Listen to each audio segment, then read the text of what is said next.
네. 자전거와 카약으로 2만 킬로를 달려간 남자의 저자 이준규입니다. 책 이름이 너무 많이 촌스러운데 이 책 이름은 저가 짓지 않았고요. 저 출판사랑 같이 이제 책을 출간하게 돼서 이제 출판사에서 이렇게 줬으면 좋겠다라고 해서 이렇게 줬고, 출판사가 또 아이러니하게도 출판사 이름이 청년정신이네요. 이제 그 출판사 대표님이랑 제가 인터뷰할 때도 그런 저의 도전 정신이나 이런 것들을 좀 크게 봐주셔서 이제 출판사에서 오케이 하고 이제 출간을 하게 되었고요.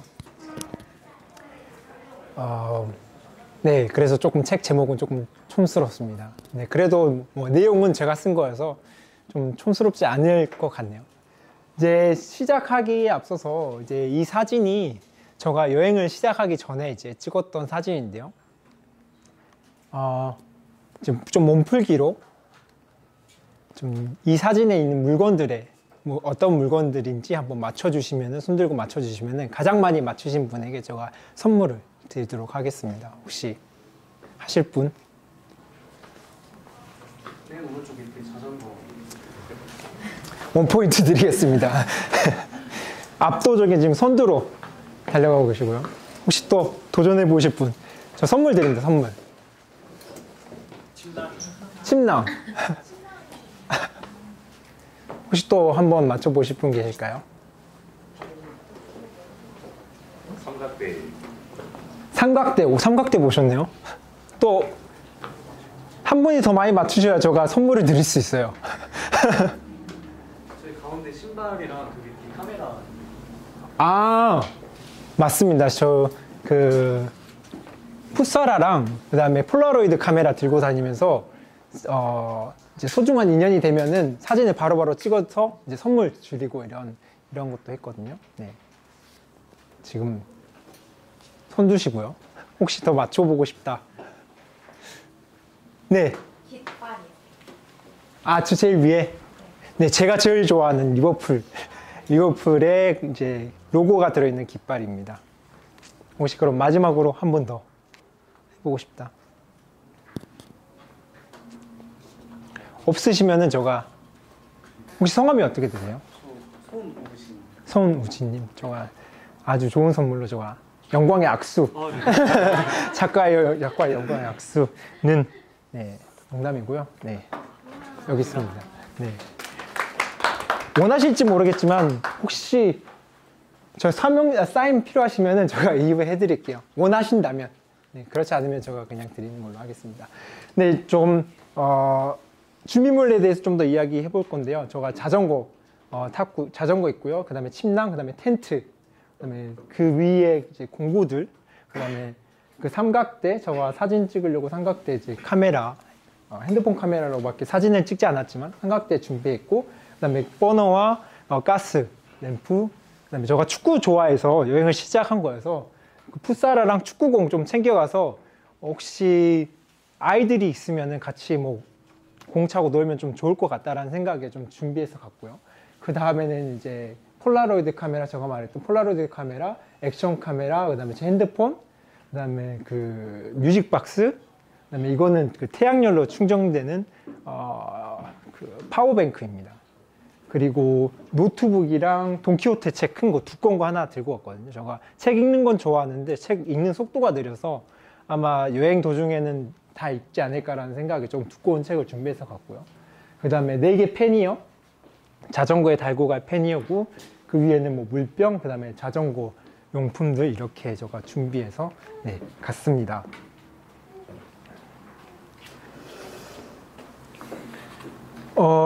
지금 여기에서 참석하신 분들 중에 뭐 저 친구들도 있고, 그 다음에 뭐 대학교에서 이제 홍보물을 보고 오신 분들도 있고 그러는데, 조금 도전 정신이나 그다음에 청년, 그다음에 열정 이런 거에 조금 관심이 있어 하시는 분들이 많이 오셨을 것 같아요. 저도 이 여행을 시작했을 때 나이는 25살에 시작했었고요. 여행이 끝나는 나이는 26살이니까 25, 26.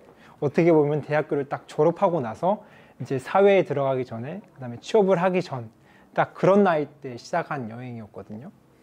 대학을 졸업하고 뭐 제가 좀 일찍 졸업해서 뭐 부품해야 되는 건 아니지만 제가 졸업할 당시에 주위를 둘러보면은 이제 취업을 준비하는 학생들, 친구들이 많이 있었고 취업을 준비해서 스펙을 좀 쌓으려고 영어 공부나 아니면 자격증 공부 이런 것들을 하는 게 좀 보편화된 25, 26, 27 한국 사회잖아요. 아니면 인턴을 하든지 이런 것들을 보면서 나도 이런 것들을 무조건 해야 되는데 일반적인 흐름에 잘 흘러가려면은 해야 되는데 라는 생각을 가지고 있었지만 그와 동시에 그래도 뭔가 내가 해보고 싶었던 거 한번 해보자 라는 생각도 같이 있었어요. 그래서 좀 고민을 많이 하다가 이 여행을 결정하게 되었는데 제가 이 여행을 결정한 이후에 제가 인스타에 손이 오그러드는 그런 글을 좀 쓰고 떠났습니다. 읽어보면 대한민국 25살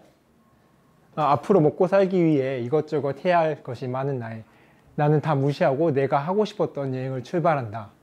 이 여행이 끝나면 사회에서 필요한 어떠한 스펙도 얻지 못한다는 걸 안다. 하지만 나는 단지 하고 싶은 것을 하는 나에 대한 이기적인 행동을 하는 것이다 라는 이제 글을 조금 쓰고 떠났습니다. 왜냐면은 여행을 갔다 오면은 여행에 대한 추억은 있겠지만은 뭐 남는 게 없잖아요, 스펙으로. 그래서 조금 어떤 이기적인 행동이지 않나, 저에 대한 스펙을 필요로 하는 회사에 사회에 조금 반한 그런 일을 하지 않았나라는 생각에 좀 글을 쓰고 여행을 출발했습니다. 그럼 이제 본격적으로 한번 여행 한번 해볼까요? 지금 이게 이 빨간 선이 제가 이제 여행한 총 루트인데요. 원래 제가 여행할 때는 구글맵을 사용하지 않고 맵스미라는 다른 어플을 사용했는데 맵스미를 사용하면서 하룻밤 자면은 그곳에서 항상 이렇게 포인트로 이렇게 저장을 했어요. 그래서 나중에 지금도 저 핸드폰에 있지만은 나중에 그 맵을 보면은 저 하루하루 잤던 곳에 모두 이렇게 점처럼 이렇게 다 찍어져 있는데 그걸 이은 게 이게 이런 빨간색 선이 되더라고요. 가끔 가다가 저가 좀 힘들고 그다음에 조금 무기력해질 때 가끔 가다 이 어플을 좀 열어보면은 진짜 그때는 정말 미쳐 있었구나 라는 생각을 하면서 조금 힘을 조금 더 얻긴 합니다. 한국에서 출발해서 배를 타고 인천항에서 배를 타고 텐진으로 가서 텐진에서 베이징에서 만리장성 넘고 다퉁으로 갔다가 다퉁에서 내몽고 그 다음에 내몽고를 거쳐서 몽골로 들어갑니다. 몽골에서 울란바토르까지 가서 바로 러시아로 찌르지 않고요. 거기 흡수골이라는 좀 유명한 호수가 있어요. 그 호수를 방문하고 그 다음에 다시 돌아와서 러시아로 들어갑니다. 제가 여행을 하기 전에 좀 가장 가고 싶었던 곳은 바이카로스 쪽 꼭 가고 싶었고 그 다음에 상트페테르부르크 러시아에. 그래서 보통 자전거 여행 하시는 분들은 몽골까지 와서 몽골에서 러시아 갔다가 카자흐스탄으로 내려가서 여기 중앙아시아 있잖아요. 여기에 좀 유명한 산들, 지금 엄청 높은 산들이 많거든요. 그쪽으로 해서 이제 유럽으로 들어갑니다. 터키, 이란, 그 다음에 터키, 그리스에서 이렇게 유럽으로 들어가서 마지막 포르투갈에서 끝나는데 저는 바이카로스랑 상트페테르스부르크를 꼭 가고 싶어서 그냥 시베리아를 좀 횡단하기로 결정하고 시베리아를 횡단해서 모스크바 거쳐서 상트페테르스부르크 갔다가 그 다음에 발틱 3국 에스토니아, 라트비아, 리투아니아를 거쳐서 이제 폴란드로 내려옵니다. 이제 폴란드, 체코, 그 다음에 제가 지금 거주하고 살고 있는 독일 갔다가 독일 남부에서 라인강을 따라서 네덜란드로 올라가게 되고요. 네덜란드에서 프랑스로 넘어가서 프랑스에서 영국으로 넘어간 게 아니라 네덜란드에서 로테르담 항에서 배를 타고 이제 영국 입스위치로 들어갑니다. 영국에 들어가기 전에는 영국 해안선을 따라서 이렇게 한 바퀴 돌면은 제가 원하는 그 목적지가 있는데 그때 당시 제 몸 상태가 너무 좋지 않아서 해안선으로 한 바퀴 돌지 못하고 그냥 바로 입스위치에서 입스위치가 남쪽에 위치한 도시거든요. 거기에서 북서쪽에 있는 도시까지 이제 대각선으로 찔러서 리오폴까지 달리게 되었습니다. 그러면 이제 중국부터 한번 이제 시작을 해보도록 하겠습니다. 이 사진은 이제 제가 이제 인천항에 배 타기 전에 찍었던 사진인데요. 이렇게 깃발 꽂고 그 다음에 태극기 꽂고 텐트랑 그 다음에 침낭 실어서 이제 배에 타게 됩니다. 텐진항에서 배를 타고 인천항에서 배를 타고 이제 텐진항으로 도착하게 됐는데 인천항에서 배를 탔을 때 제가 조금 그래도 짐이 있고 이러니까 4인실 이제 객실을 좀 예약을 했어요. 근데 다행히도 그 중에서 저랑 다른 한 분, 중국인 한 분이 그 객실을 공유했는데 그분의 이름은 이제 보리우스라는 친구인데 그 친구는 제주도에서 자전거로 이제 일주를 하고 그다음에 서울 관광을 하고 그다음에 이제 다시 자기 집인 베이징으로 이제 돌아가려고 이제 그 배를 탄 거였어요. 그래서 이제 저는 이제 자전거 여행을 시작하는 사람이고 이제 그 사람은 벌써 자전거 여행을 마친 사람으로서 이제 어떠한 이제 공감대가 있으니까 이제 친하게 더 빨리 친해지고 이제 이야기를 시작할 수 있었는데 제가 중국에 대해서 아는 건 하나도 없고 중국 여행을 위해서 준비한 거라고는 비자밖에 없었어요. 중국에 도착해서 심카드 사고 심카드 사면은 인터넷 되니까 거기에서 번역하고 이러면 아주 문제 없겠다. 그 다음에 지도 뭐 구글 지도 사용하거나 아니면 이러면 제가 사용한 어플리케이션 사용하면 아무 문제 없겠다 생각했는데 보리오스가 제일 처음 말한 거는 중국은 너가 지금 한국에 사용하고 있는 네이버, 카카오톡, 심지어 페이스북, 구글 이런 거 절대 안 돼. 중국에서만 사용하는 그런 인터넷이 있는데 그걸 사용해야 돼 라고 하는 겁니다.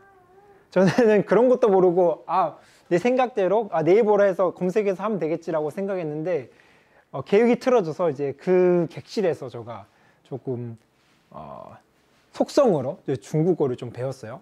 가장 중요한 숫자 1부터 10까지 배웠고 그다음에 물, 그다음에 음식, 호텔 이런 단어들 조금 배우고 그다음에 어디로 가야 됩니까? 라는 이런 것 중에서 나중에 베이징 어디로 가야 됩니까? 라는 문장을 적어 놓고 이제 베이징만 바꾸면 되잖아요. 다른 도시 이름만 놓고 이제 그런 문장들을 좀 적어 놓고 수첩에 적어 놓고 이제 그런 문장들을 가지고 이제 계속 수첩을 가지고 중국을 여행했습니다. 여기 보이시는 사진은 이제 천안문 앞에서 찍은 사진이고요. 이제 베이징에서 첫 번째로 이제 만리장성으로 이제 향하게 됩니다. 혹시 여기에서 만리장성 다녀오신 분 계실까요? 갔다 오셨어요? 중국에서 베이징에서 출발해서 만리장성 갔다 오시면은 보통은 기차를 타거나 아니면은 뭐 버스 타고 갔다 오셨어요. 그러면은 그렇게 멀진 않았죠. 베이징에서. 제 기억으로는 베이징에서 만리장성까지 한 40에서 60km 이 사이였습니다. 그래서 하루 만에 만리장성을 넘을 수 있는 그러한 거리였는데 아직도 기억나는 거는 베이징에서 나와서 계속 만리장성 쪽으로 가면은 마지막 이렇게 코너 도는 데가 있어요. 마지막 코너를 딱 돌고 나면은 눈앞에 진짜 어마어마한 산맥이 딱 펼쳐지면서 높은 산맥이 펼쳐지면서 그 산맥 위로 용이 한 마리 이렇게 누워있듯이 만리장성이 쫙 펼쳐져 있습니다. 그걸 보는 순간 와 진짜 대단하다. 이래서 유네스코 세계문화유산에 등재되는구나 라고 감탄을 하고 이제 오르막길 오르기 시작합니다. 산에 만리장성이 놓여 있잖아요. 제일 초반에서 중간까지는 계속 속으로 진짜 옛날 중국 사람들 정말 대단하다. 그때 당시에는 뭐 기계가 있던 것도 아니고 어떤 뭐 바퀴가 있었으면 바퀴는 있었겠죠. 그런데 그런 무거운 돌들을 가지고 산 위에 성을 만드는 이런 게 얼마나 큰 노력과 힘이 들어갔을까. 정말 대단하다, 존경한다 라고 하면서 중간까지 올라갔는데 중간 이후로부터는 입에서 나오는 건 욕밖에 없습니다. 힘드네. 미치겠다. 돌아갈까? 이런 말밖에 안 나오다가 이제 결국 이제 산 정상까지 올라가서 상 정상에서 그 케이블카를 타고 이제 성벽으로 가는 케이블카가 있거든요. 그 케이블카를 타고 이제 성벽으로 올라가서 성벽에서 사진 하나 찍고 내려왔습니다. 베이징에서 다음 도시 이제 다퉁으로 이동하게 되었는데요. 다퉁이란 도시는 제가 원래 계획에 있던 도시는 아니고 제가 여행했을 때 항상 여행을 준비하지 않고 만약에 여행한 도중에 다른 친구들을 만나거나 아니면 로컬을 만나서 로컬이 추천하는 곳을 한번 가보자 라는 취지에서 좀 그런 생각으로 여행을 했는데 베이징에서 호스텔에 게스트하우스에 머물 때 독일인 친구 2명을 만났어요.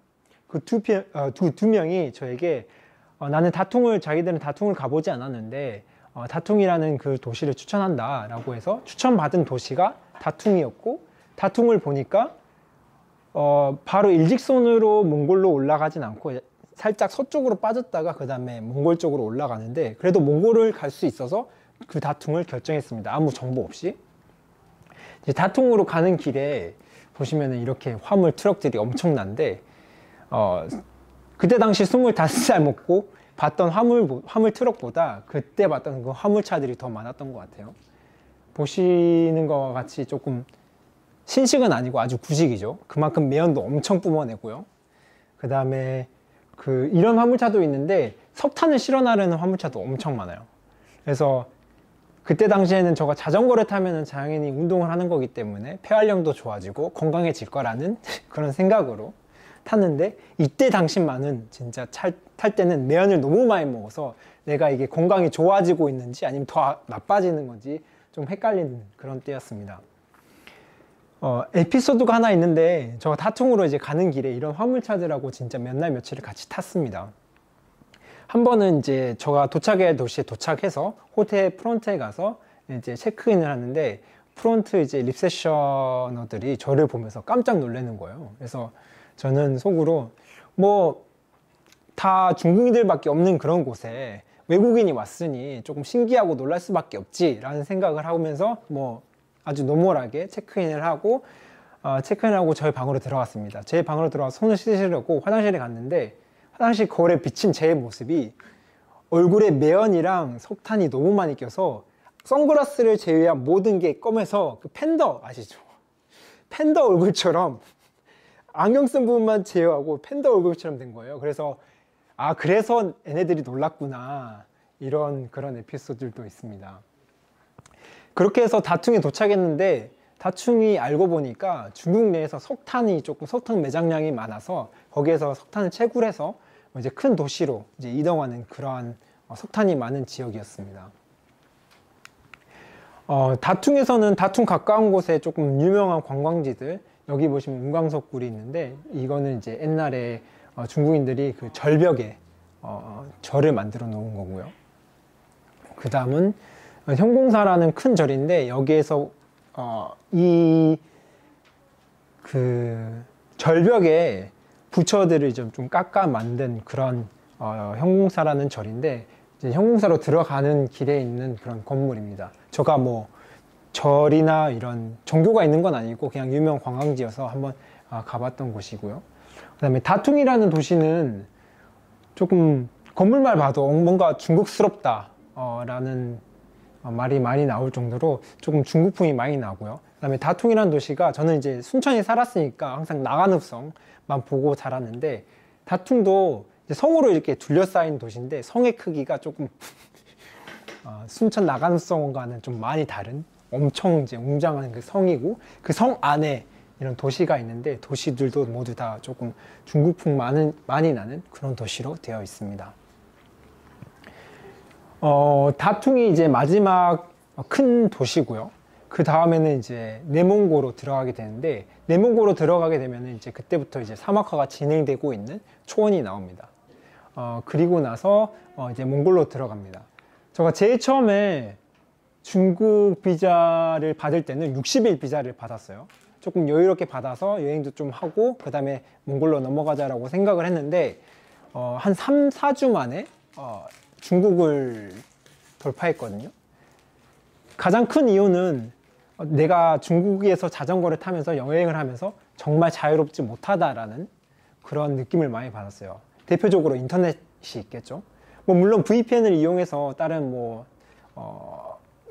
네이버나 이런 거를 쓸 수 있긴 한데, 할 때마다 항상 귀찮고 혹시 뭐 이게 계속 추적이 되면 어떻게 되지? 라는 걱정도 많이 했고, 그 다음 베이징으로 들어갈 때 제가 텐진에서 나와서 입국 심사할 때처럼 저의 모든 장비들을 다 깠어요. 다 까서 검문을 다 받고 그 다음에 베이징으로 들어갈 수 있었고, 또 CCTV들이 정말 많은데 그 중에 하나가 이제 저를 따라서 이렇게 쭉 움직이는 걸 보고, 저거는 나를 진짜로 추적하고 누군가 나를 보고 있구나 라는 느낌을 많이 받았고, 그 다음에 두 번째에서 보여드렸던 사진, 천안문 앞에 사진 찍은 거 있잖아요. 제가 제일 처음에 한국 태극기를 이제 뒤에 꽂고 갔는데 천안문 앞에 중국 공안 그 군인들이 2명씩 짝지어서 항상 다니거든요. 사진을 찍고 왔는데 태극기가 사라진 거예요. 그래서 이건 진짜 좀 심각하다. 그래서 좀 위험한 것 같다라는 생각에 빨리 좀 자유롭고 싶은 마음에 좀 중국을 좀 빨리 빠져나왔습니다. 그 다음 나라는 이제 몽골인데, 마지막 중국 국경 도시에서 호텔에서 하룻밤을 자고 이제 몽골로 들어갈 준비를 합니다. 똑같이 뭐 중국 공부를 배에서 한 것처럼 몽골 들어가기 전에 좀 몽골 공부를 하고 들어가야 될 것 같아서 호텔에서 지내면서 네이버에 이제 자전거 여행 몽골을 쳐보니까 저 전에 자전거 여행 했던 분이 글을 써놓으셨어요. 이제 그 글을 읽어보는데 그 글과 사진이 같이 있었는데 사진은 포장되지 않는 사막을 자전거로 가는 거였고 그 다음에 사막을 가로지르기 위해서 중국에서부터 50ml 이 병 있잖아요. 그걸 한 박스를 사서 넘어갔고 그 다음에 몽골 고비 사막의 작은 마을들을 핀포인트로 찍어 놓고 혹시 물이 다 떨어지면 그거에서 물을 공수해야지 라는 그런 설명글들이 써져 있는 거예요. 제가 기본적으로 몽골에 고비 사막이 있는지는 알았지만 제가 고비 사막을 지나서 여행을 해야 될 거라는 건 모르고 있었거든요. 그래서 호텔에서 그 글을 읽는 순간 좀 패닉에 빠져서 자고 일어나면 사막 들어가야 되네? 라는 생각에 일단 호텔 하룻밤 더 연장을 했습니다. 그렇다고 해서 크게 달라지진 않았고요. 고비 사막이 그냥 가만히 거기에 있었고 그 대신에 조금 준비를 더 많이 했습니다. 마지막으로 만찬도 좀 든든하게 먹고 그 다음에 그 내몽고에서 잤을 때 많이 추워서 침낭 진짜 얇은 침낭 가지고 갔는데 좀 두꺼운 침낭으로 좀 바꿔서 사서 몽골로 들어갔습니다. 몽골 고비 사막은 보시는 것 같이 이래요. 다행히도 오프로드는 아니고 아스팔트로 포장은 돼 있어서 아스팔트 포장된 위에서 좀 달렸고요. 사막 생각하시면 모래사막 많이 생각하시는데 그와는 달리 조금 그냥 횡령한 아무것도 없는 그런 횡령한 사막이고 달리다 보면 이렇게 야생 낙타들도 좀 볼 수 있어요. 오랜만에 이제 사람들을 봤는지 저를 많이 쳐다보긴 하네요. 몽골 고비 사막을 달리다 보면은 물론 살아있는 동물도 많이 보는데 죽어있는 동물도 진짜 많이 봐요. 길가에 낙타 죽은 거 볼 수 있고 소 죽은 거 볼 수 있고 개 죽은 거 그 다음에 양 죽은 거 이런 것들을 많이 보게 되는데 그런 죽은 것들을 보기 전에 한 1km 전에 그런 시체들을 만나기 전에 1km 전부터 이제 동물 썩은 내가 많이 나요. 그러면 저 앞에 이제 뭐가 하나 있겠구나 생각하면서 이제 좀 참고 가면은 이제 그런 것들을 발견하고 이럽니다. 한 번은 몽골 이제 고비 사막을 달리면서 아직 내 코에는 그런 썩은 시체 냄새가 나지 않았는데 좀 멀리서는 동물 시체 같은 게 있어요. 그래서 뭐지 아직 살아있는 건가 아직 이제 막 죽었나 이제 생각하면서 계속 달려가고 있는데 점점 달려가면 달려갈수록 한 마리 큰 물체와 3마리 작은 게 있었어요. 점점 다가갈수록 제 눈에 보였던 거는 3마리 개가 소를 사냥해서 소의 내장을 먹고 있었거든요. 제가 달리는 아까 보여드렸던 그 도로 바로 옆에서 정상적인 사람이라면은 좀 위험한 순간이기 때문에 그런 걸 계속 보지 않고 제가 갈 길만 좀 빨리 가야 되는데 좀 또라이 기질이 있어서 그거를 계속 주시하고 갑니다. 계속 주시하고 가다가 그 개 3마리 중 1마리랑 저랑 아이 컨택이 돼요. 사람과 아이 컨택 하듯이 똑같이 아이 컨택이 딱 되는 순간 저는 큰일 났다 하면 그 순간에 개가 저를 따라서 짖으면서 막 쫓아와요.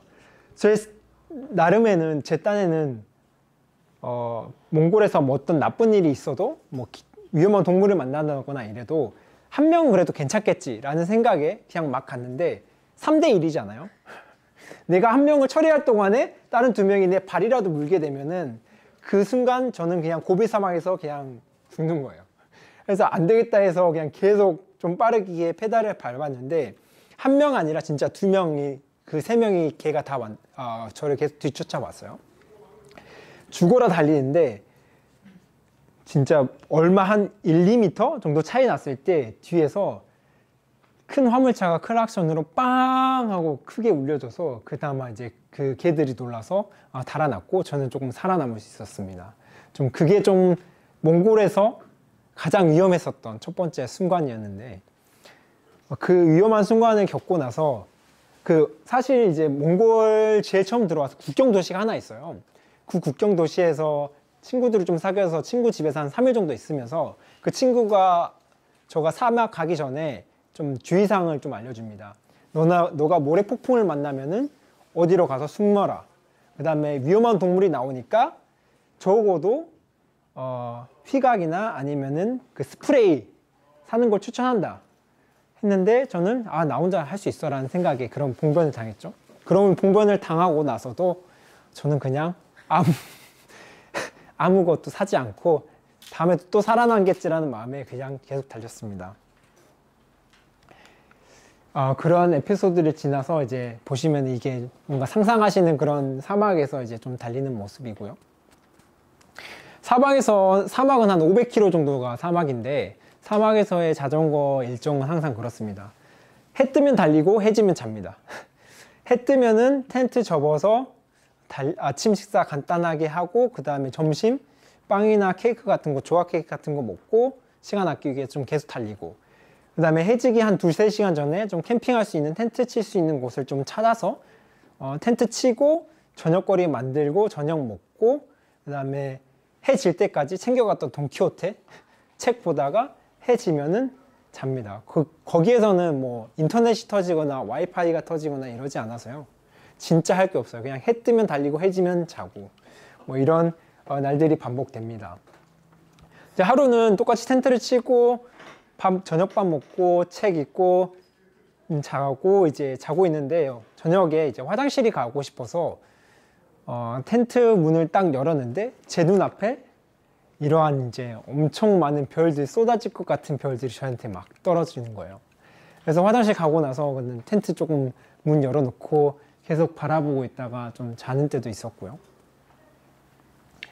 그런 사막을 한 500km 정도 달리고 나면은 이제 울란바토르, 몽골의 수도 울란바토르가 나와요. 울란바토르를 이제 지나고 나서부터는 이제 사막이 끝나고 이제 초원이 나옵니다. 이러한 초원이 나오는데 저 강연하면서 뭐 이야기를 들려드리면서 이 사진 보여드리면은 하나같이 윈도우 배경화면 이렇게 말하는데 저가 당시에 제 핸드폰으로 찍었던 그런 사진이고요. 그런 초원 위에서 양떼들이나 그다음에 양을 치는 목자들, 양을 치는 사람들도 좀 볼 수 있고요. 한 번은 이제 제가 그 국경 도시에서 만났던 친구가 몽골에서 가장 유명한 호수 흡수고를 좀 가는 걸 추천한다 라고 해서 제가 바로 러시아로 가지 않고 흡수고를 들려서 갔는데 흡수고리 북서쪽에 있거든요. 그래서 제일 처음에는 서쪽으로 가다가 그 다음에 이제 북쪽으로 올라가게 되는데 길을 가다가 이제 우연하게 이렇게 라벤더 밭에 이제 염소랑 양들이 이렇게 풀 뜯어 먹고 있는 이런 사진들도 좀 만나게 되고요.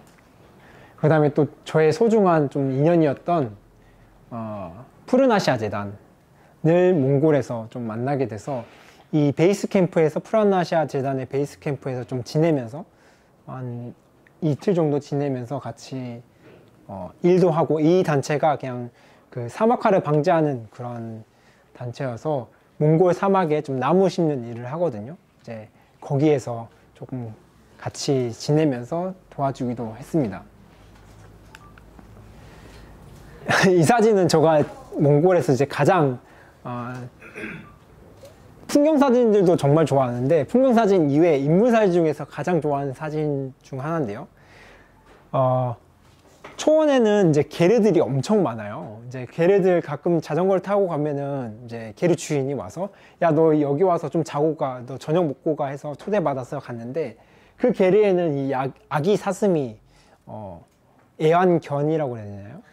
이런 것처럼 아기 사슴을 좀 키우는 것 같아요. 거기에 아기 사슴한테 우유도 주고 그 다음에 이제 이 꼬마가 이제 사슴이 좋아하는 풀이 좀 따로 있더라고요. 맛있는 풀이.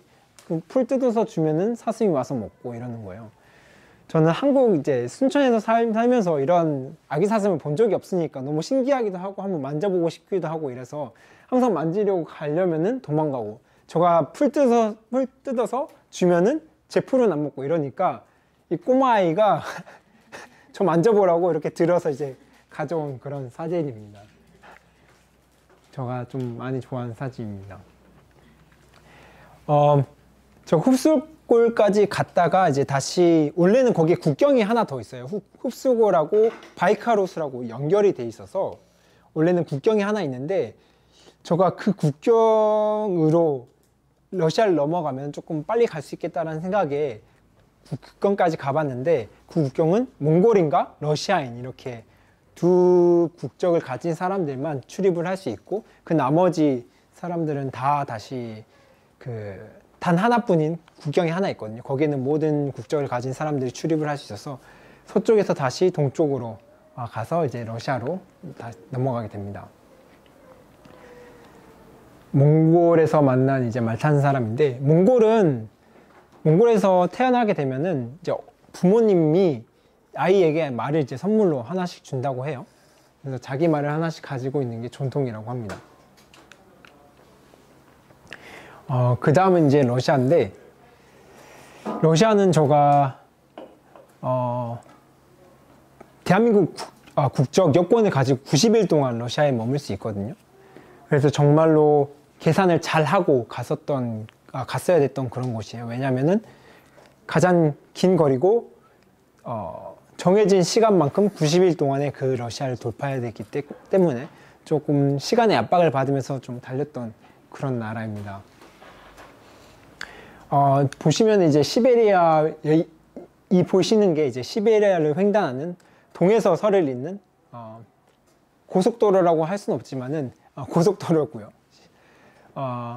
저는 여기서 이 조그마한 이 공간 있잖아요. 한 60cm 정도 될까? 이 공간에서 좀 자전거를 탔습니다. 제 자전거가 좀 로드 타이어여서 그 옆에는 이제 모래여서 자전거 속도가 잘 안 나서 그 작은 공간에서 계속 자전거를 타고 갔었고요. 그 다음에 제가 러시아 시베리아를 달리면서 가장 조금 좋아했던 것 중 하나는 이제 아무도 없는 곳에서 이제 야영하고 텐트 치고 자는 것들. 아직도 이러한 푸르른 곳에서 자는 거를 좀 많이 좋아했는데, 그때 정말 캠핑하면서 정말 좋은 추억들이 많습니다. 러시아로 넘어오게 되면서 중국까지는 이제 전체적으로 아시아풍의 건축물들이 많고 아시아 계열인데, 그리고 몽골은 유목민족이니까 이제 게리 이런 것들이 많고요. 러시아로 넘어가게 되면은 진짜로 이제 러시아 정교도 있고 이제 가톨릭에 대한 이제 영향도 받아서 건축물들이 완전히 다르니까 이제 뭔가 유럽 같구나, 뭔가 다르구나 하는 이런 보는 재미도 좀 많이 큽니다. 러시아 시베리아는 좀 다행히도 여름에 지났어요. 러시아 시베리아 하면 모두 다 엄청 추울 거다라고 생각하시는데, 러시아 시베리아에도 30일 정도 여름이 있습니다. 그때는 30도까지 온도가 올라가게 되는데, 그 짧은 한 달 정도의 여름이 끝나면은 그때서부터는 가을이 시작되는데, 가을이 시작되면은 많이 추워져요. 많이 추워지고 비가 많이 내립니다. 그래서 지금 이거는 비를 맞고 달렸고, 그 다음에 이제 캠핑을 해야 되는데, 날씨가 이제 좋았던 여름에는 그런 푸르른 곳에서 캠핑을 하면 딱 좋은데, 이제 가을에 저녁에도 비가 오니까 조금 텐트 비 피해보자고 좀 폐차 안에 지금 텐트 쳐놓고 지금 잤던 그런 때였는데요.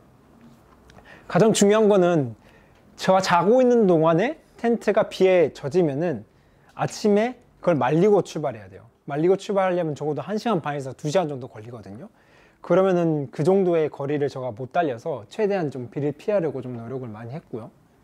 또 가을, 이제 9월달부터 뭐 가을이라고 할 수 있는데, 이제 9월 중순에 아침 온도가 이제 3도 정도 됩니다. 엄청 춥습니다. 그래서 그때 당시에 이제 우랄산맥을 이제 넘었던 때인데, 러시아의 좀 전통 요리인 샤실릭이라는 요리가 있어요. 꼬치에 이제 고기들이랑 야채들이랑 꽂아서 이제 장작불에 이렇게 구워서 이제 먹는 그런 전통 요리인데, 그런 불들이 항상 휴게소 앞에 이렇게 설치되어 있거든요. 그래서 자전거 타고 가면서 엄청 추우면은 거기서 멈춰서 이렇게 손 좀 말리고 다시 타고 가고, 네, 그랬습니다. 이제 여기 보시면은 이게 이제 우랄 이제 산 이제 정상에서 찍은 사진이고 캠핑했던 곳인데요. 여기 보시면은 이제 저가 이제 저녁으로 먹었던 거를 좀 보실 수 있습니다. 지금 사과 먹고 있고요. 사과 2개랑 지금 물 끓이고 있고, 이 컵라면 같은 게 메쉬 포테이토거든요. 그래서 물만 부으면은 으깬 감자가 되는 거. 그 다음에 이거는 스프. 그 다음에 아마 여기에 플러스 빵까지 이렇게 먹었을 거예요. 이게 저의 보통 자전거 탔을 때 저녁이었습니다. 최대한 설거지거리를 안 만들려고 물 끓여서 메쉬 포테이토 통에 뜨거운 물 넣고 메쉬 포테이토 다 먹고, 거기에 다시 한 번 더 스프 넣어가지고 스프 먹고 스프랑 빵이랑 이렇게 해서 이제 저녁을 해결했고요. 이거는 이제 보통 먹는 거고, 진짜 힘들게 한 150km 정도 탔다, 그리고 비를 많이 맞으면서 탔다 그러면은 러시아에서 제일 히트 상품이 도시락이거든요. 도시락 라면. 그 라면 사고, 그 다음에 우리나라 만두처럼 러시아에도 이런 그 만두 요리가 있어서 그걸 사서 저녁엔 좀 특식으로 라면에 이제 만두 넣어가지고 좀 먹었습니다.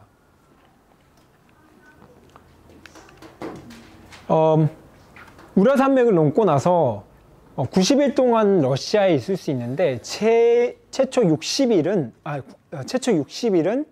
달리고 그 다음에 한 번 러시아를 나갔다가 다시 들어와야 30일이 주어지거든요. 그래서 그 30일을 받기 위해서 잠깐 카자흐스탄을 잠깐 거쳐서 다시 러시아로 들어오게 됩니다. 그래서 카자흐스탄에서 있을 때는 그냥 일주일 동안 카자흐스탄 작은 마을에서 쉬었고요. 다시 카자흐스탄에서 나와서 이제 모스크바로 향하는 그 길 위에 제 버킷리스트 중 하나였던 이제 번지점프 하는 그런 캠프를 만나가지고, 그 캠프에서 번지점프를 하고, 그 다음에 러시아로 이제 러시아의 수도 모스크바로 들어가게 됩니다. 이 사진에서 보시면은 다들 잠바 입고, 따뜻한 잠바 입고 있는데, 그때까지 저가 그 챙겨간 옷들이 다 여름 옷밖에 없어서 좀 반바지랑 그냥 비옷 이렇게 입고 탔었고요. 그래서 모스크바에서 도착해서 이제 거기에서 유니클로 가서 조금 이제 따뜻한 장비도 좀 샀습니다. 좀 따뜻한 장비들 사서 이제 그 다음에 상트페테르스부르크로 넘어가게 됐는데, 저가 정말로 가고 싶었던 그런 곳인 만큼 정말로 예쁜 도시인데, 단지 해가 떠 있을 때만 예쁘다. 근데 해가 떠 있는 날이 그렇게 1년 중에 그렇게 많지 않습니다. 그래서 그래도 그곳에서 한 일주일 정도 있으면서 한 하루 이틀 정도는 해 뜨는 날이 있어서 해 뜨는 날 조금 많이 구경을 했는데 많이 좋았습니다. 이곳에서 찍은 성 베드로 성당의 모습이기도 하고요. 상트페테르스부르크에서 나와서 이제 에스토니아로 이제 가는 국경에서 이제 러시아에서 마지막 야영을 하게 됩니다. 많이 푸르르진 않고 이제 조금 가을이고 조금 많이 축축한 느낌이 나죠. 여기에서 마지막 텐트를 치고 야영을 했는데, 이게 한 88일 정도 됐던 날이었는데, 이제 국경을 지나기 바로 전날 밤에서 푹 자고 일어나 보니까 이제 눈이 마지막에 내렸어요. 와 하죠. 저도 텐트 문을 딱 열고 나서 와 진짜 예쁘다. 딱 3초 갑니다. 딱 3초. 현실은 텐트 빨리 걷고 빨리 국경 넘어야 돼요.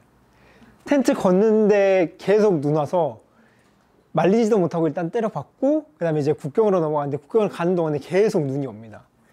그래서 어떻게 해서 국경을 넘어서 이제 에스토니아로 들어가는데, 에스토니아는 뭐 국경을 넘었다고 해서 러시아는 눈 오니까 에스토니아는 눈 오지 마 이게 아니잖아요. 계속 눈이 와서 국경을 넘고, 제일 처음엔 저의 계획은 국경 근처에서 야영을 했던 이유는 국경을 넘고 나서도 국경 도시에서 자지 않고 하나 더 가서 거기에서 자자 라는 생각에 이제 그 야영을 했는데, 그래서 국경을 넘고 국경 도시에서 조금 더 자전거를 타서 좀 나왔어요. 한 20km 정도 갔는데 와 진짜 탈 게 못 돼서 다시 국경 도시로 다시 돌아와서 그곳의 호텔에 들어가서 아침에 눈 맞았던 텐트 호텔에서 다 말리고 씻고 조금 편하게 잤는데요. 이제부터 이제 소개시켜드릴 이제 나라는 발틱 3국이에요. 발틱 3국은 진짜 작습니다. 그래서 에스토니아, 라트비아, 리투아니아로 구성되어 있는데 총 길이를 해봤자 한 500km 정도밖에 안 돼요. 그 500km 작은 이 발틱 3국에서 제가 생각나는 것은 딱 한 단어, 눈 밖에 없습니다. 진짜 눈과 함께 들어갔고요. 그 다음에 눈과 함께 탔습니다. 이때 당시에 제가 그 에스토니아 탈린에서 호주 친구 한 명을 만났어요.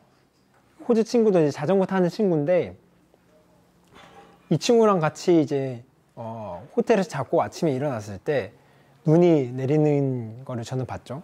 저는 군대를 다녀왔고 눈이 어떤 존재라는 거를 좀 알고 그 다음에 눈이 있을 때 서울에서 자전거도 타봤고 이런데 이 호주 분은 눈을 한 번도 보지 못했어요.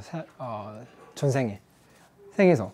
이때 첫날이 이제 눈 오는 날이어서 이제 사진을 이제 핸드폰을 가지고 이제 동영상 찍고 사진 찍고 하면서 이거 내 친구 호주에 있는 친구들한테 보여줘야지 이게 눈이라는 거구나 하면서 한 2시간 정도 떠들었던 것 같아요. 신나서. 그리고 나서 이제 자전거를 타기 시작했는데 진짜로 딱 1시간 만에 욕하기 시작하더라고요. 눈을 혐오하기 시작하더라고요. 이 친구가 저한테 눈이 이렇게 많이 오니까 조금 버스나 기차를 타서 조금 이거 건너뛰자라고 했는데 제가 이 친구한테 정말 미안한 친구인데 이 친구한테 나는 나와 약속한 게 있어서 그러지 못하겠다라고 해서 그렇게 말을 하니까 그 친구가 그래 알았어 그럼 나도 같이 탈게 라고 해서 같이 저와 눈에서 많이 탔던 친구인데 저 때문에 진짜 고생 많이 했던 친구입니다. 이제 그렇게 해서 눈과 함께 이제 막 타고 그 다음 나라에 이제 폴란드로 넘어갑니다. 폴란드로 넘어갈 때는 그래도 조금 이제 맑은 하늘이 좀 보여요. 그래서 와 신난다 하고 이제 막 타고 가는데 폴란드 첫날은 정말 날씨가 좋아서 좀 신이 나서 좀 탔는데 그 두 번째 날에 조금 위험한 일이 있었습니다. 폴란드로 넘어오면서 이제 눈 구름이 어느 정도 지나게 갔겠구나라고 방심한 찰나에 두 번째 날에 폴란드 이제 서쪽의 비알리스토크라는 그런 나라에서 그런 국가에서 국가란다 그런 도시가 있는데 거기가 저희가 가야 되는 그런 도시였어요. 그곳에 저희의 호스트가 있고 그 호스트 집에서 저희가 머물기로 해서 이제 그곳을 향해 가는데 그날 아침에는 눈이 안 오고 좀 이슬비가 내리다가 그게 눈으로 바뀌기 시작하고 이제 눈이 되는 그런 날이었는데 아직도 기억하는 거는 그 눈이 내려서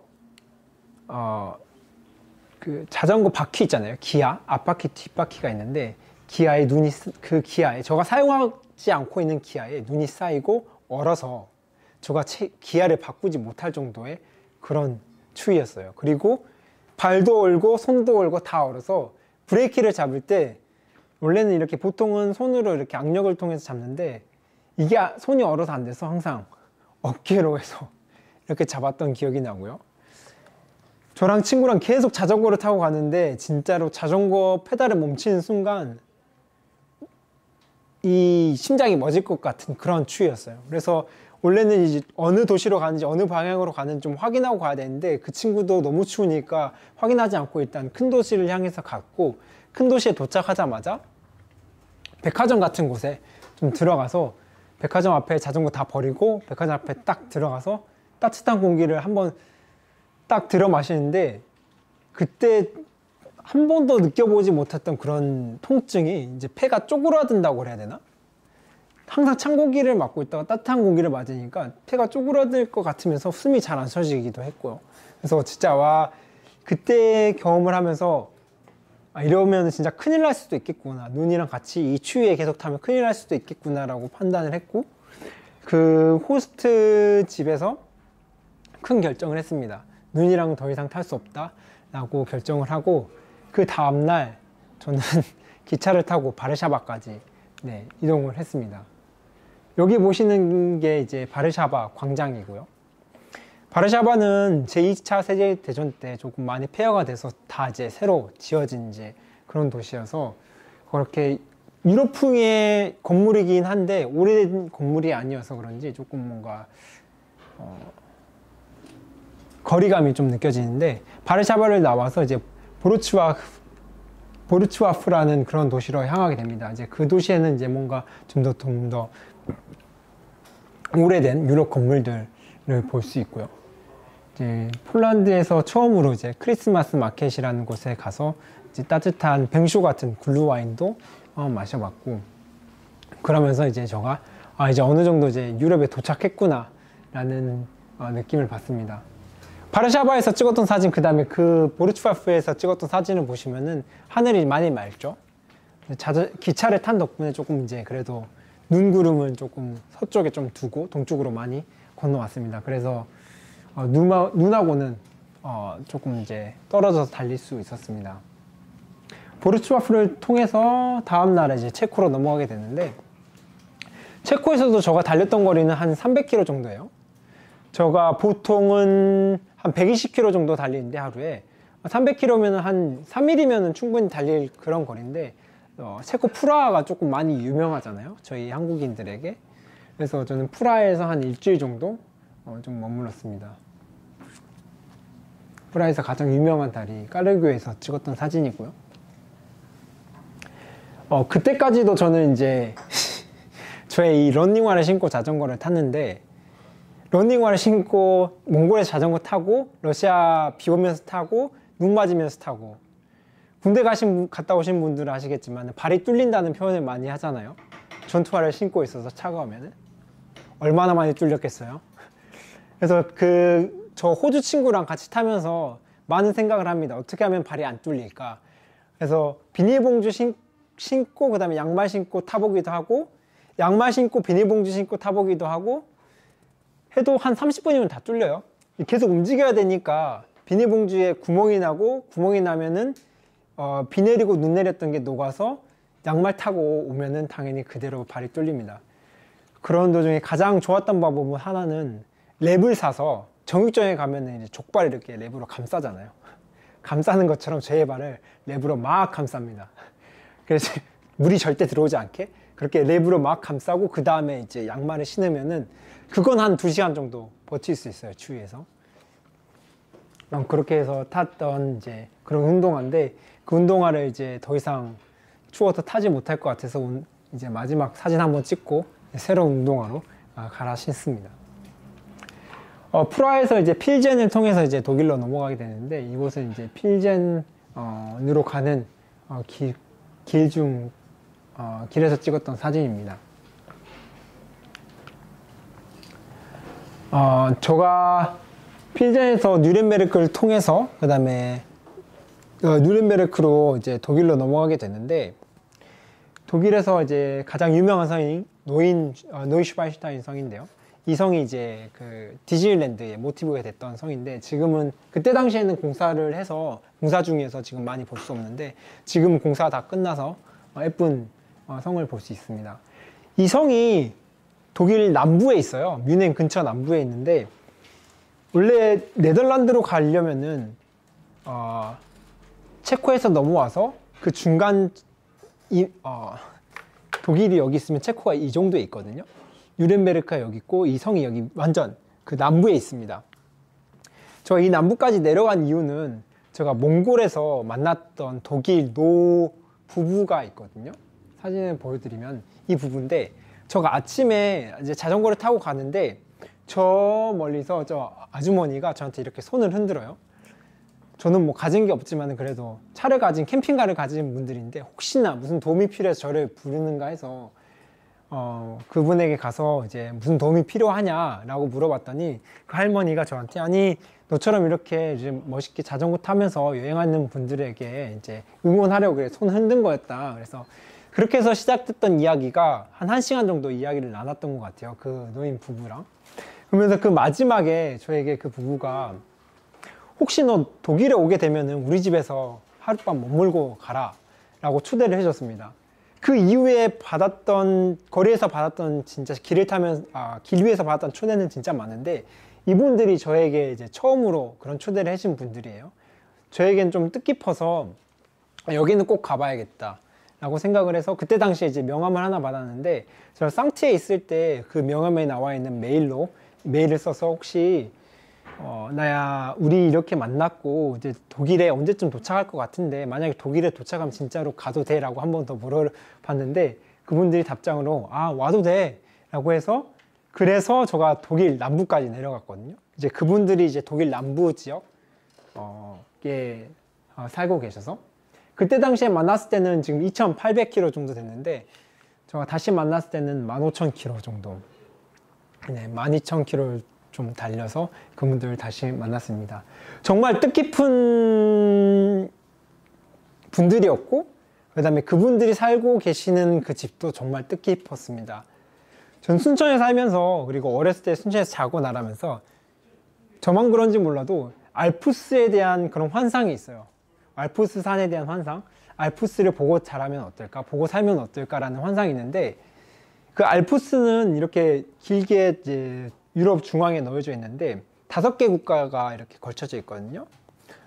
서쪽으로는 프랑스, 그 다음에 중앙에는 스위스, 남쪽으로는 이탈리아, 북쪽으로는 독일, 그 다음에 오스트리아까지 이렇게 걸쳐 있는데, 이분들 집은 독일 알프스가 보이는 바로 앞에 있는 그런 집이었어요. 그래서 저와 그 집에서 머물면서, 지금 이제 해 뜨는 모습이어서 많이 안 예쁜데 지금 앞에 보이시는 그 산들이 그때 당시에 눈 덮였던 그런 알프스 산들이 좀 보이는 그런 엄청난 멋진 집이었습니다.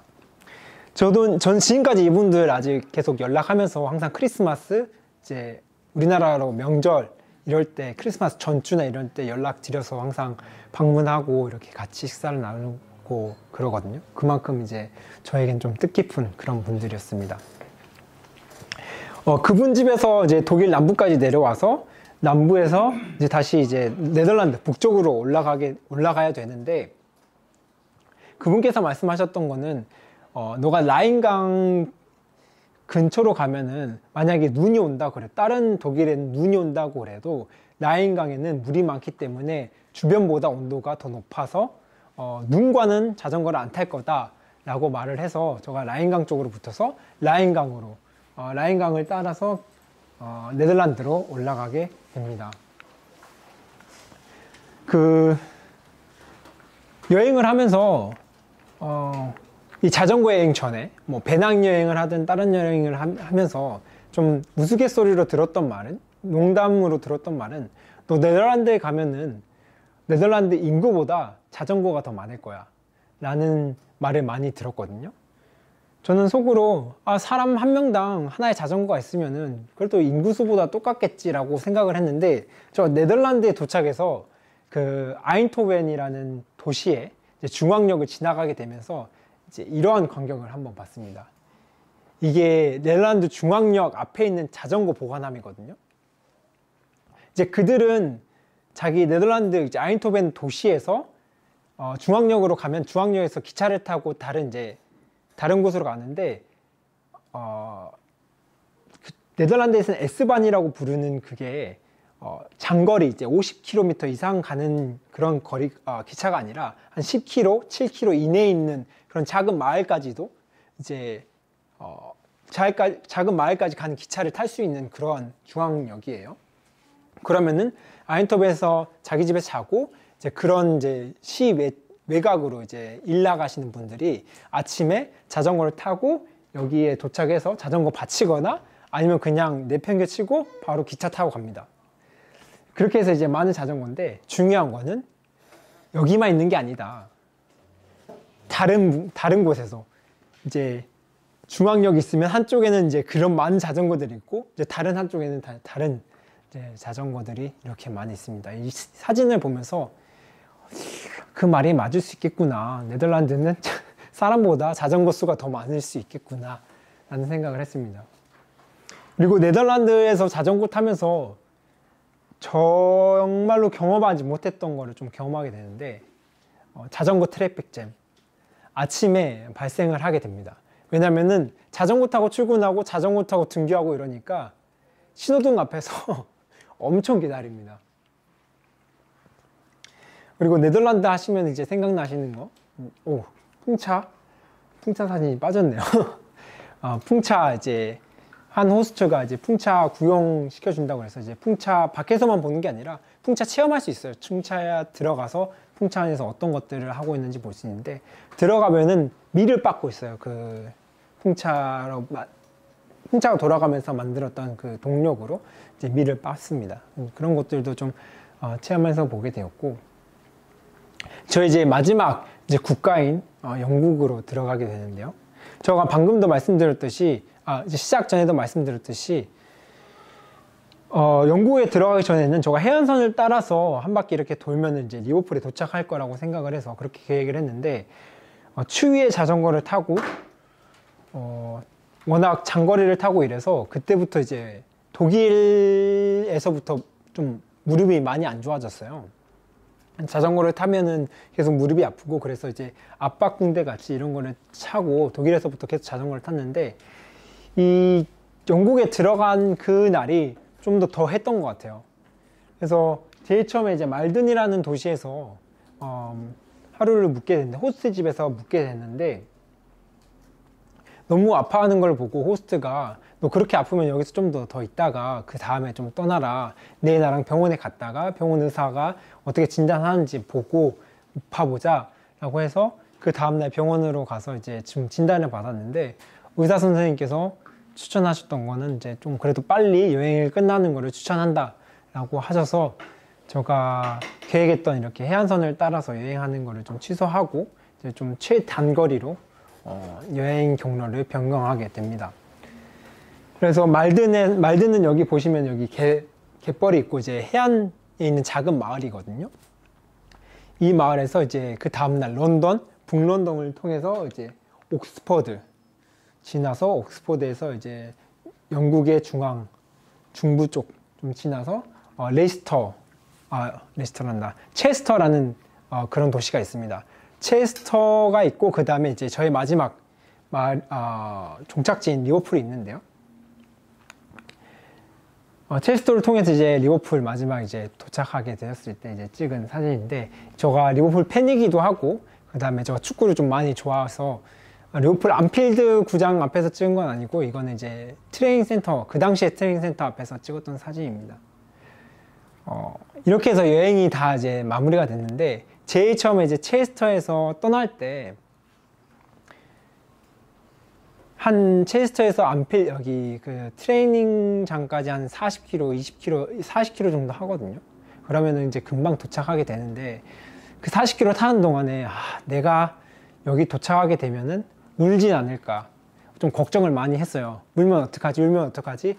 라고 걱정을 많이 하게 됐는데, 막상 도착을 해보니까 조금 울음이 나오거나 뭐 감동적이었다라기보다는 뭔가 속이 후련한, 이제 드디어 끝났구나, 이제 무릎 안 아파도 되겠구나 라는 마음이 더 컸고, 다른 감정은 더 없었습니다.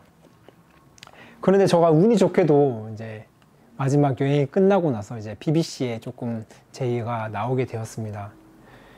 BBC에 나오게 될 수 있었던 계기는, 리버풀 들어가기 전에 제가 체스터라는 도시를 말씀드렸잖아요. 40km 떨어져 있는 그곳에서 이틀 정도 머무르게 됐는데, 저를 초대해준 호스트가 시몬 부부인데요. 이 두 분은 다 퇴직을 해서 이제 뭐 자전거를 타시기도 하고 뭐 다른 이제 취미 생활을 하시기도 하시는데, 이 남자분께서 하셨던 그런 취미 생활 중 하나가, 지역에 있는 사소한 이제 작은 이제 이슈가 될 만한 것들을 지역 라디오나 지역 신문사 이런 곳에 이제 조금 기고하는 일들을 하세요. 그래서 두 번째 저녁날 이 분께서 저한테 물어보죠. 야, 너는 이 겨울에 자전거를 타고 왜 한국에서부터 여기까지 왔어? 저는 그 질문이 물론 첫 질문은 아닙니다. 항상 호스트가 저 초대할 때마다 저녁에 저 앉혀놓고, 야, 너 이렇게 추운데 자전거 왜 타냐? 이렇게 많이 물어보죠. 그러면 저는 이제 그게 한두 번이 아니니까 제 머릿속에 이제 기억이 되어 있습니다. 레파토리가 항상 있어요. 그래서 그거를 다 이야기해주고 나니까 남자분께서, 너 재밌다. 혹시 밥 먹고 나서 나랑 인터뷰 한번 짧게 해볼래? 라고 제안을 하셔서, 제가, 네, 뭐 좋습니다. 라고 하고, 이제 인터뷰라고 해서 뭐 거창한 게 아니에요. 나이 몇 살인지, 뭐 어디서 왔는지, 왜 여행을 시작했는지 이런 것들을 뭐 이야기하고 그분께서 받아 적고, 이제 그분 집을 떠나기 전에 그분께서 혹시 모르니까 너 핸드폰 번호 있으면 알려주라. 그래서 제 핸드폰 번호를 알려줬어요. 그리고 나서 이제 리버풀에 도착하게 되었는데, 제가 그 마지막 트레인 구장에서 찍은 사진이 한 점심 한 12시 넘어서 1시 그 정도에 도착을 했거든요.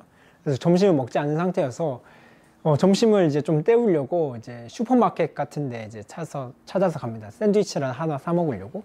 슈퍼마켓에 딱 도착했는데 전화가 울렸어요. 전화가 울려서 설마라는 생각에 딱 전화를 받아보니까 전화해서 This is Northwest BBC라고 말하는 거예요. 그래서 씨 진짜로 이게 되는구나 라고 해서 그날 전화를 받고 BBC 노스웨스트에서 그럼 다음날 혹시 촬영 가능하냐 라고 물어봐서 그 다음날 촬영을 같이 했고, 원래 계획은 그 노스웨스트 그 지역만 BBC 예를 들어서 한국의 KBS 전남 동부권 뉴스에만 나올 이런 계획이었는데 이게 조금 이슈화가 돼가지고 노스웨스트 뿐만 아니라 이제 전역으로 퍼지게 돼가지고 뉴스에 나왔습니다.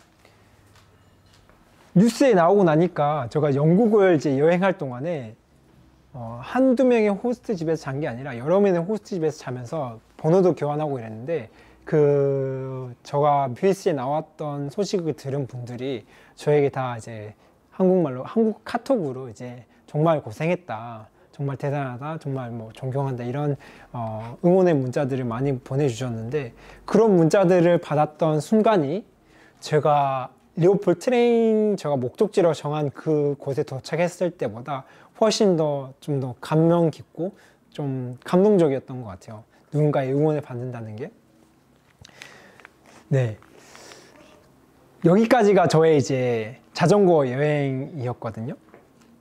혹시 조금 쉬는 시간을 갖고 카약 여행을 시작할까요? 아니면은 카약 여행은 정말 짧습니다. 한 20분 정도, 최대한 20분 정도 걸리는데 그냥 바로 혹시 가능할까요? 아니면 화장실 가고 싶은 분이나 자유롭게 다녀오셔도 되는데 바로 그냥 진행할까요?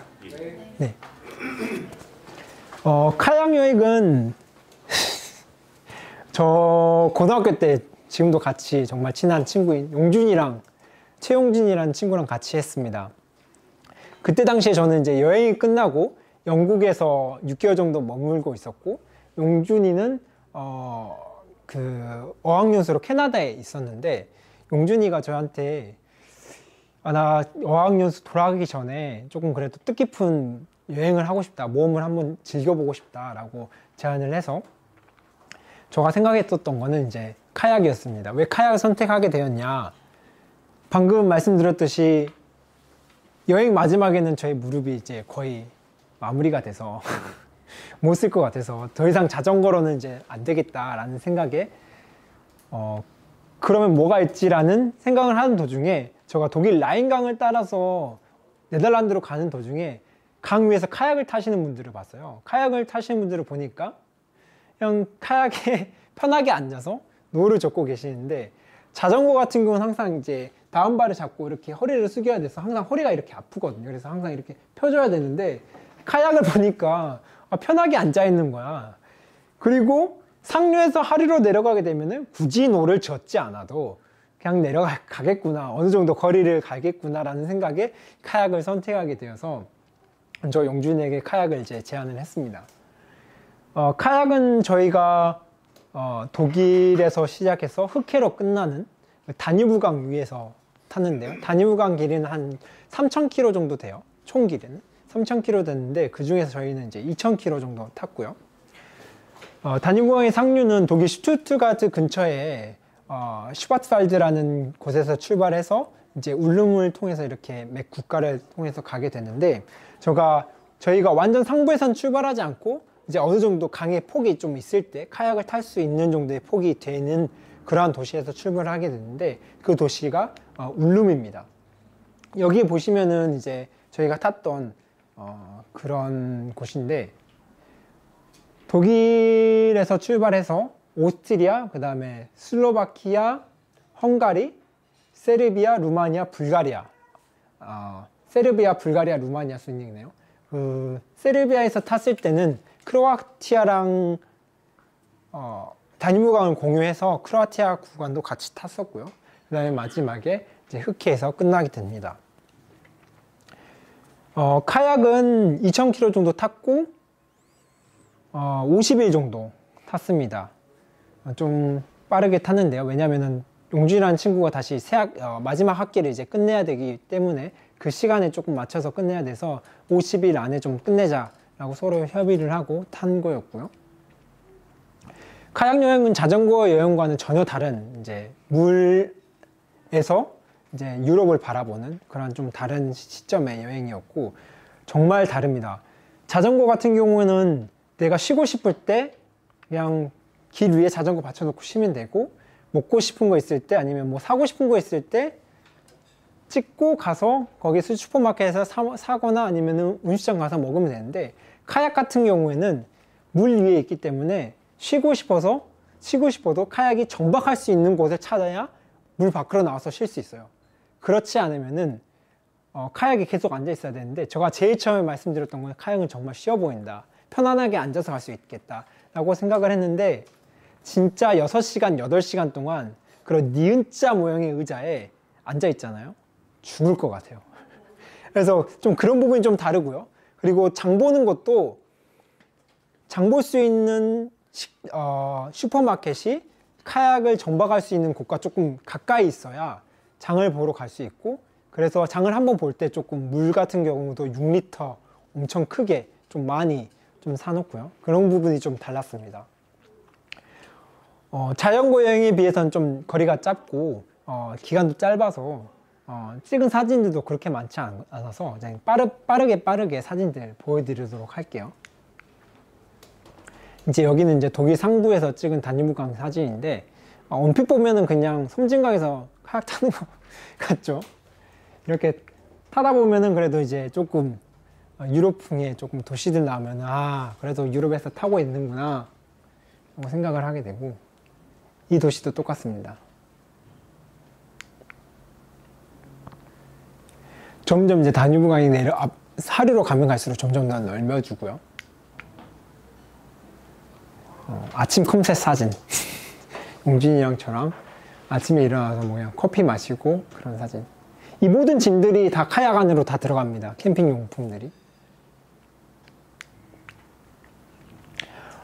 이분들은 이제 세르비아에서 만난 가족분들인데 제가 자전거 여행할 때 한번 저녁에 불빛 없을 때 자전거 타다가 정말 큰일 날 뻔한 적이 있어서 용준이랑 저랑 이제 서로 협의한 거는 껌껌해지면은 철야는 절대 하지 말자, 껌껌해지면 절대 타지 말자라고 약속을 하고 탔는데 한 번은 세르비아 이제 국경을 넘어가서 헝가리를 통해서 이제 세르비아로 넘어가는데 세르비아 국경을 넘어가자마자 경찰보트가 한 대 와요. 제가 앞에서 말했듯이 세르비아랑 크로아티아랑 다뉴브강을 공유하고 있는데 저희에게 왔던 그 수상 경찰은 크로아티아 수상 경찰들이었어요. 그래서 저희에게 와서 제일 처음에 했던 말은 너네들 다뉴브강 타면서 이 절반은 크로아티아 거기 때문에 그 오른쪽 부분에선 너네들 절대 타면 안 돼. 무조건 왼쪽에서 타야 돼.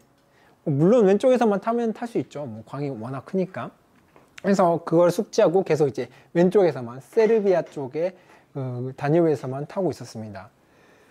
쭉 내려가는데 이제 어느 정도 저희가 캠핑할 곳을 찾아야 돼요. 한 7시 이제 해 저물어 가니까 강 중앙에 어느 자그마한 섬 같은 거 거기에서 텐트 칠 수 있는 그런 곳을 발견해서 저희 생각으로는 저기는 중앙에 있으니까 뭐 세르비아 거나 크로아티아 거나 아무것도 아니겠다. 그리고 뭐 하룻밤 자는 거니까 괜찮겠다 하고 그 섬에 정착을 카약을 대고 텐트 치고 저녁밥을 짓고 이제 밥이 다 돼서 이제 밥을 먹으려고 하는데 아까 봤던 그 수상 경찰이 다시 저희한테 왔어요.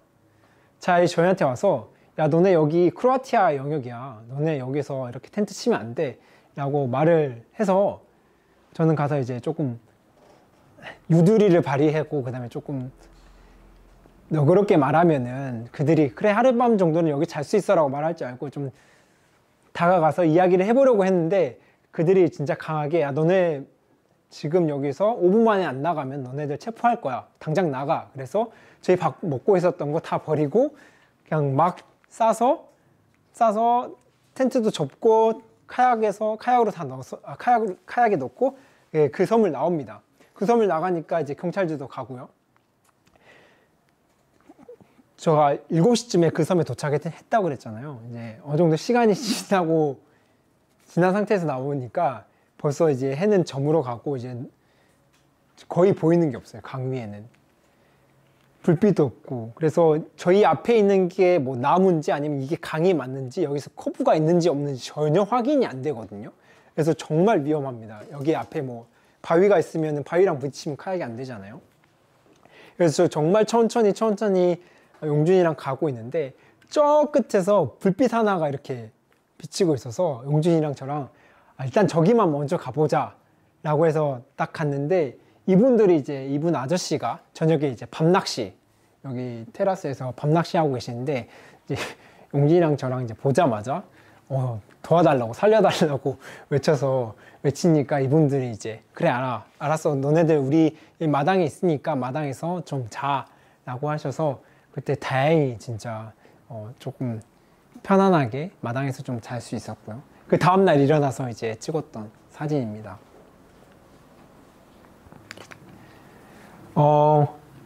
독일, 오스트리아는 좀 선진국이잖아요. 그 다음부터 이제 슬로바키아, 헝가리, 세르비아, 루마니아, 불가리아는 선진국이라고 좀 말을 하기는 어려운데 그래도 저는 조금 저랑 용준이랑 많이 느낄 수 있었던 거는 정 같은 거를 많이 느낄 수 있어요. 저희가 카약을 타고 가다 보면은 정말 신식 도시는 오스트리아랑 독일에서 많이 볼 수 있는데 그 이후부터는 카약을 타고 가면은 그 해변에서 놀고 있는 분들이 초대를 엄청 많이 합니다. 야 여기 와서 맥주 좀 먹고 가. 여기 와서 뭐 좀 먹고 가. 이분은 이제 두씨라는 분이신데 저희가 불가리아에서 만났던 분이에요. 카약을 타고 가고 있으면은 강 옆에서 이렇게 손짓을 막 해요. 그러면은 용준이랑 저랑 또 초대하려고 그런갑다 하다가 항상 초대를 한다고 해도 항상 가면은 저희가 여행을 못 끝내잖아요. 그래서 몇 번은 거절하고 이제 쭉쭉 여행을 하고 가는데 이때 당시에는 두씨 아저씨의 초대를 거절할 수 없었던 게 그 당시에 이제 저희가 식량도 어느 정도 떨어지고 이제 물도 사야 되고 이런 이제 슈퍼를 가야 되는 상황이어서 그러면 초대받은 김에 식량도 조금 슈퍼마켓에서 장도 보자 라고 해서 이제 두씨 아저씨 초대를 받아서 갔습니다. 두씨 아저씨한테 이제 초대하자마자 우리 슈퍼마켓에서 조금 장 좀 봐야 될 것 같은데 혹시 가능하냐? 그러니까 두씨 아저씨가 자기 자동차를 가지고 슈퍼마켓에 가서 장을 봤는데요. 제가 이 이야기를 꺼낸 이유는 이제 여기서 유럽 여행을 하시는 분들 중에서 영어가 모국어가 아닌 나라에 가서 슈퍼마켓에 갔는데 여러 상품들이 많이 있잖아요. 근데 우리는 글을 모르니까 뭐 물론 지금은 번역기로 다 돌리면은 뭐라고 이제 예측은 할 수 있는데 그때 당시에는 이제 그런 정도까지는 아니어서 저희가 슈퍼마켓에 가면은 항상 궁금했던 하나의 병이 있었어요. 초록색으로 된 플라스틱 병인데 우리나라 보면 뭐 참기름이나 들기름 같이 이렇게 소주병에 이렇게 담가져 있는 그런 것이었는데 그게 항상 유제품에 있는 그 공간에 같이 냉장고에 같이 있어요. 그래서 항상 용준이랑 저랑 도대체 이거 정말 뭘까 이렇게 많이 고민하면서 근데 또 샀는데 이게 별로야 그러면은 좀 실망이 크니까 항상 미루면서 안 샀던 거거든요. 그래서 마침 이제 불가리아 현지인이 있으니까 그분에게 한번 물어봤어요. 야 이거 뭐야 하면서 뭐 그분도 영어를 잘 못하긴 하지만 저희도 못했지만 손짓 발짓 하면서 이거 뭐냐고 이래 물어보는 제스처를 취했더니 두씨가 이 진열대에서 딱 꺼내서 뚜껑을 까서 한 입 먹고 저희한테 줍니다. 그래서 저도 한 입 먹고 용준이도 한 입 먹고 이랬는데 맛은 요거트인데 조금 시큼한 그런 요거트 맛이었어요. 저랑 용준이랑 두씨가 이 병을 딸 때 그럼 제가 좀 계산을 하겠구나 라는 생각이 좀 안도감이 있었는데 저랑 용준이랑 다 먹고 나서 병을 봤더니 잠그고 그대로 진열대 위에 올려놓더라고요. 그리고 나갔어요. 그래서 뭐지?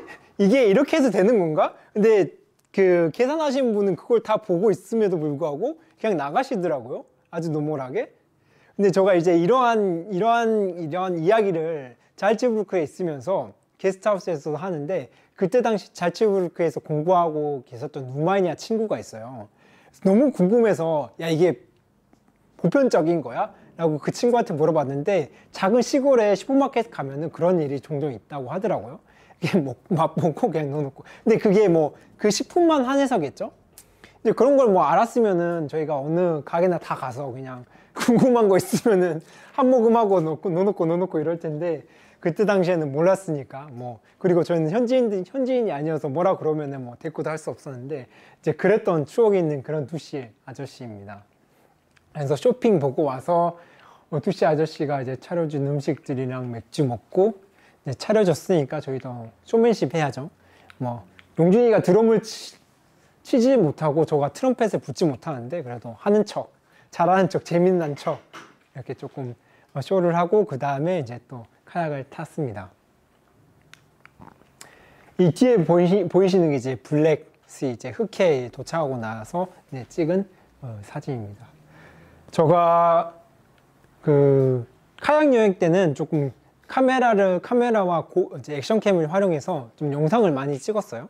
이제 마지막으로 영상을 보여드릴 텐데, 영상이 많이 흔들립니다. 그리고 영상 보시고 나서 제가 3개 정도 좀 추가 설명해 드릴 건데, 혹시 너무 흔들리시면은 좀 안 보셔도 됩니다. 한번 영상 볼까요?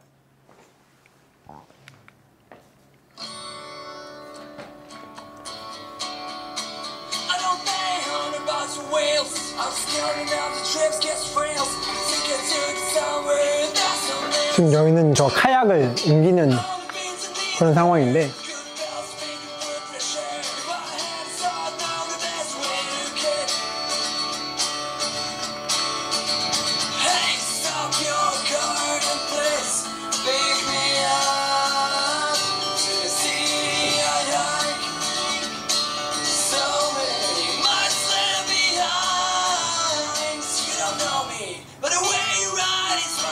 그 다음 국가 오스트리아.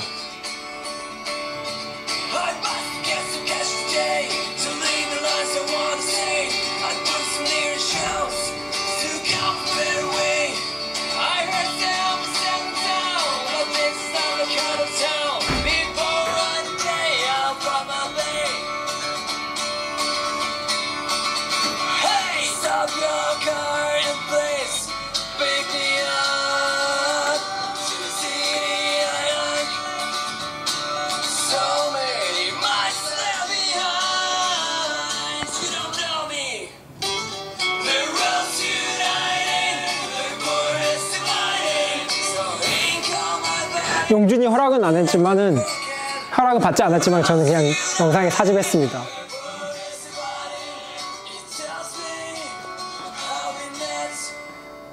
가로수에 있는 그런 이제 복숭아들인데, 저희가 그걸 따가지고 가는 모습이었고,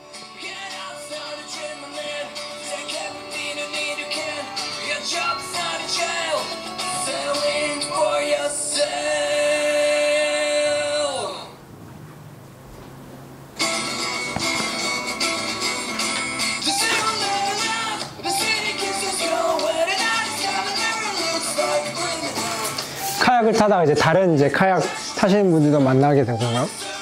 저희랑 모양이 많이 달라서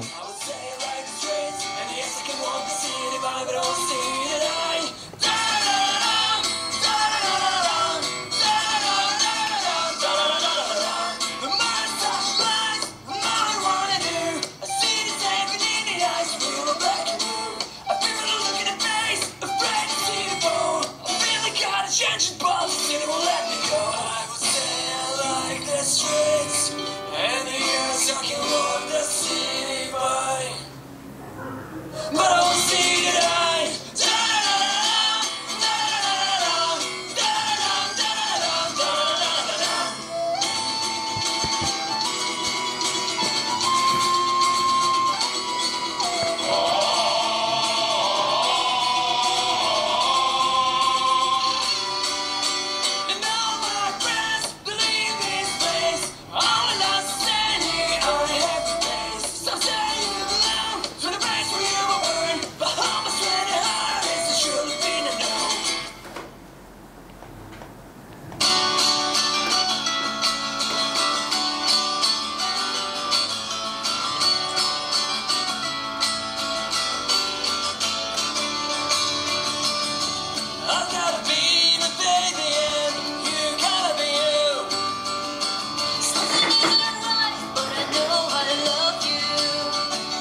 네, 이렇게 해서 이제 카약 여행이 종료를 했는데, 제가 말씀드리고 싶었던 건 세 가지. 이제 제일 처음 독일에서 첫 번째 장면이, 이제 카약을 들고 이제 이동하는 장면이었는데, 독일에서는 이제 독일 단해부에서는 댐이 엄청 많습니다. 이제 독일이 탈원전 한다고 하면서 이제 그 강을 따라서 한 5km마다 댐을 설치해서 그 댐에 이제 수력을 만들어서 수력 발전으로 이제 전기를 얻거든요.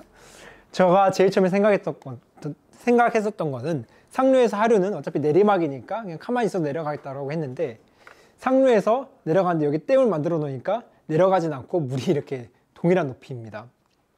그래서 가만히 있어서 가진 않았고요. 노를 저어야 갔고, 제일 처음에는 이제 댐에 가면은 저희가 그 원래는 두 번째 영상에서 보시면 이렇게 큰 문이 열리는 거 보셨잖아요.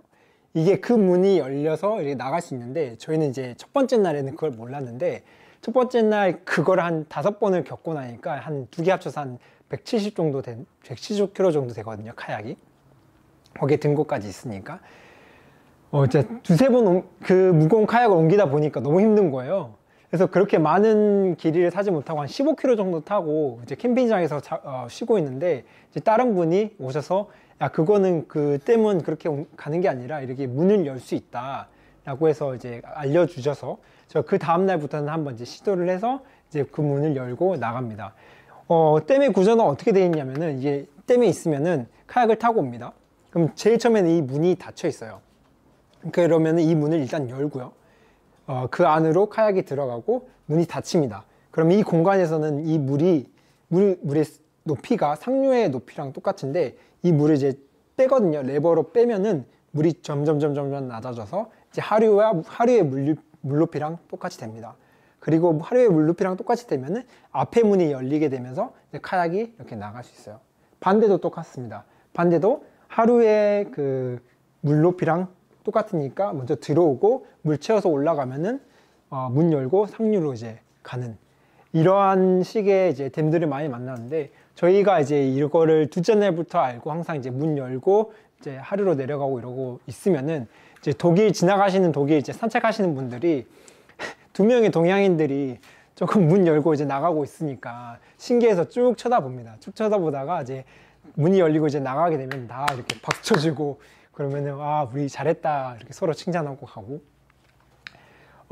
그 다음에 두 번째 영상은 이제 그 복숭아 영상인데, 그 오스트리아에서 슬로바키아로 넘어가자마자 이제 완전 시대가 2000년에서 한 90년으로 이렇게 바뀌는 그러한 느낌이거든요. 그만큼 낙후되었고, 근데 그만큼 이제 뭔가 정이 많아요. 그 나라들 보면 진짜 가로수 나무로 사과나무도 많고요. 그다음에 복숭아나무, 그다음에 자두, 그다음에 플럼이라고 하는 이런 그 외국 매실? 플럼? 그런 과일 나무들이 많은데, 저희들은 이제 그게 가로수로 있고 주인이 없는 그런 나무 과일이어서 저희들이 몇 개 따서 카약에 가지고 와서 카약에서 먹고 뭐 이랬습니다. 그리고 이제 세르비아 영상 보시면은 파도가 엄청 났던 영상 보이셨죠? 세르비아는 이제 다뉴브강 구간 중에 가장 넓은 구간이 세르비아에 있으면서 가장 좁은 구간도 세르비아에 있어요. 그래서 가장 좁을 때는 한 100m 정도 하는 그러한 구간인데, 그 구간 양옆으로는 산이 높게 이렇게 있습니다. 그래서 어떻게 보면 협곡을 지난다고 보시면 되시는데, 그 구간이 저희 말고도 다른 이제 카약 여행하시는 분들도 가장 힘들어하는 구간인데, 그 이유가 뭐냐면은 바람이 앞뒤로 엄청 세게 불어요. 그래서 파도가 너무 많이 나서 앞으로 이렇게 치면은 파도를 뚫고 가야 되기 때문에 많이 힘들고, 뒤에서 이렇게 쳐도 바람이 밀어줄 거라 생각하는데, 이거에 따른 파도가 다시 역파도가 쳐서 더 나가기 힘듭니다. 이제 그때 찍었던 그런 이제 파도 치는 영상이었습니다. 그 외에는 뭐 친구가 뭐 이렇게 하는 거는, 저희가 한번 쉬러 그쪽으로 들어갔는데, 그쪽으로 들어갔다 이제 다시 배를 타고 나가야 되잖아요. 카약을 타고 나가야 되는데, 들어오는 파도가 너무 세서 카약이 저희가 타지를 못해요. 타면은 카약이 이렇게 나가야 되는데 파도 때문에 계속 옆으로 틀어지게 됩니다. 그러면은 이제 못 나가게 되는데, 친구가 이제 그렇게 못 나가게 되니까 지나가는 배가 있으면은 살려달라고 흔들었던 거고요. 근데 결국에는 그냥 저희 힘으로, 어떻게든 힘으로 해서 나갔습니다.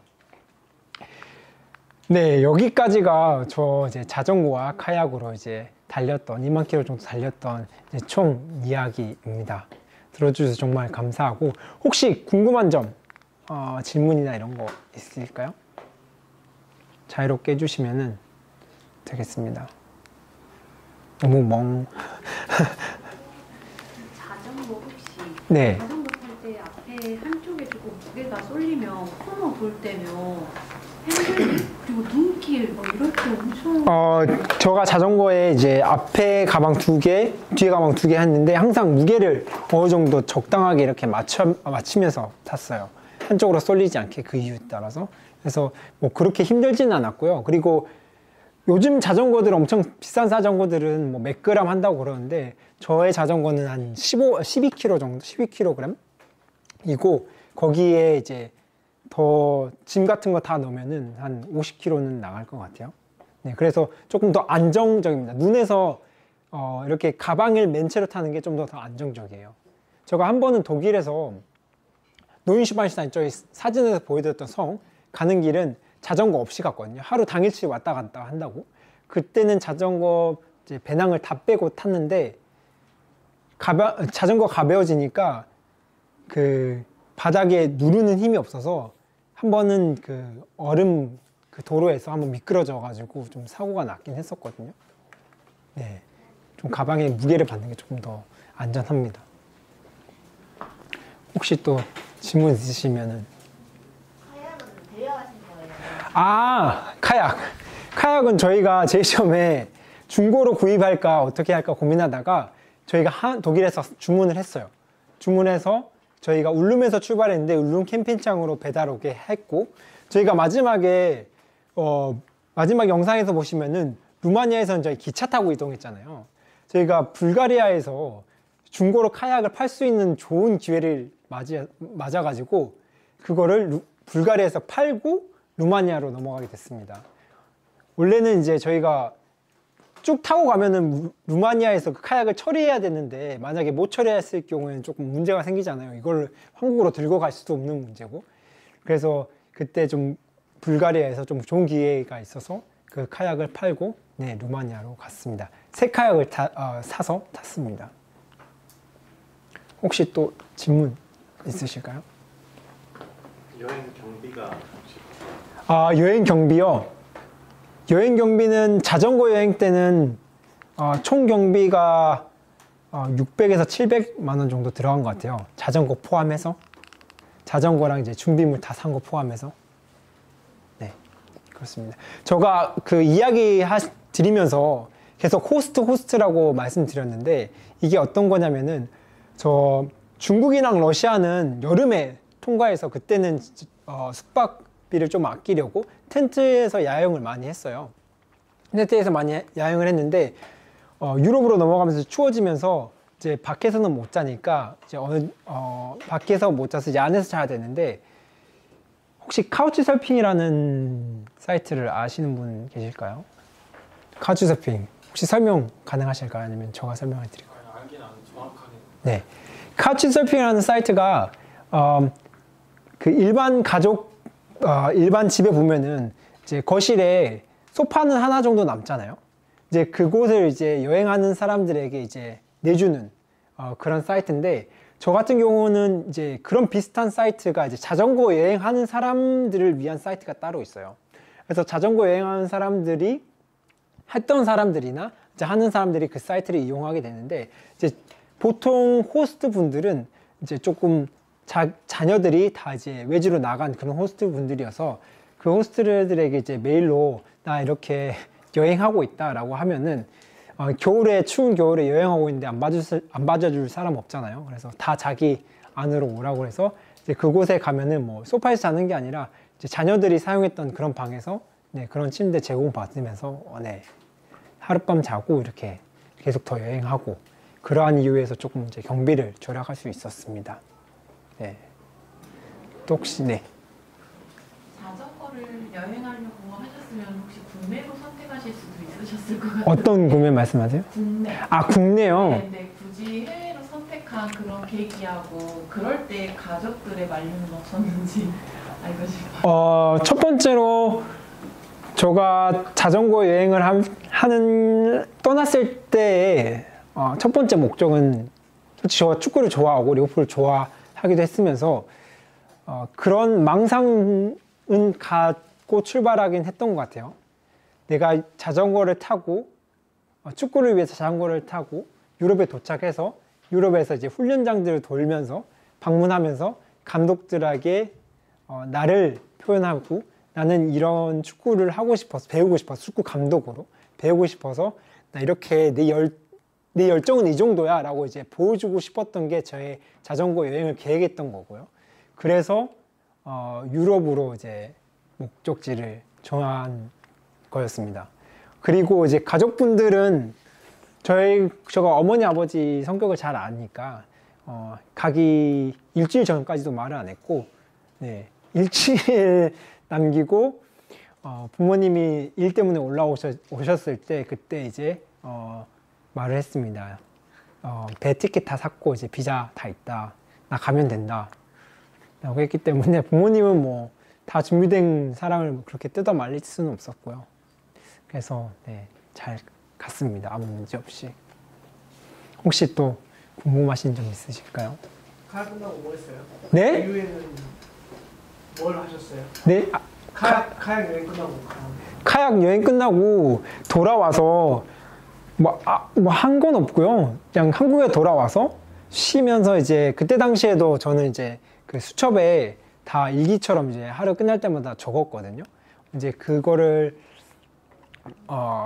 모아가지고 책을 쓰게 됐습니다. 원래 제일 처음엔 책을 쓸 생각이 없었는데 제가 그 자전거 여행을 준비하면서 황인범 작가라는 이제 그분이 이제 자전거로 여행을 먼저 하셨고요. 인터넷을 통해서 그분을 알게 되었고 그분에게 찾아가서 이제 좀 조언을 좀 구했어요. 자전거 여행에 대한 조언을 구하고 이제 자전거 여행이 끝나고 나서 이제 그분 다시 찾아가서 이제 이야기하는 도중에 그분이 책을 내면 진짜 좋을 것 같다. 팔기 위함보다 너의 좀 그 메모리로 남기는 게 더 좋기 때문에 좀 추천한다고 하셔서 그래서 이제 책을 썼습니다. 그리고 또 네. 자전거 여행 끝나고 영국에서는 뭐 하셨어요? 영국에서는 제가 그 영국 국적이란다. 대한민국 국적으로 영국에서 180일 정도 있을 수 있잖아요.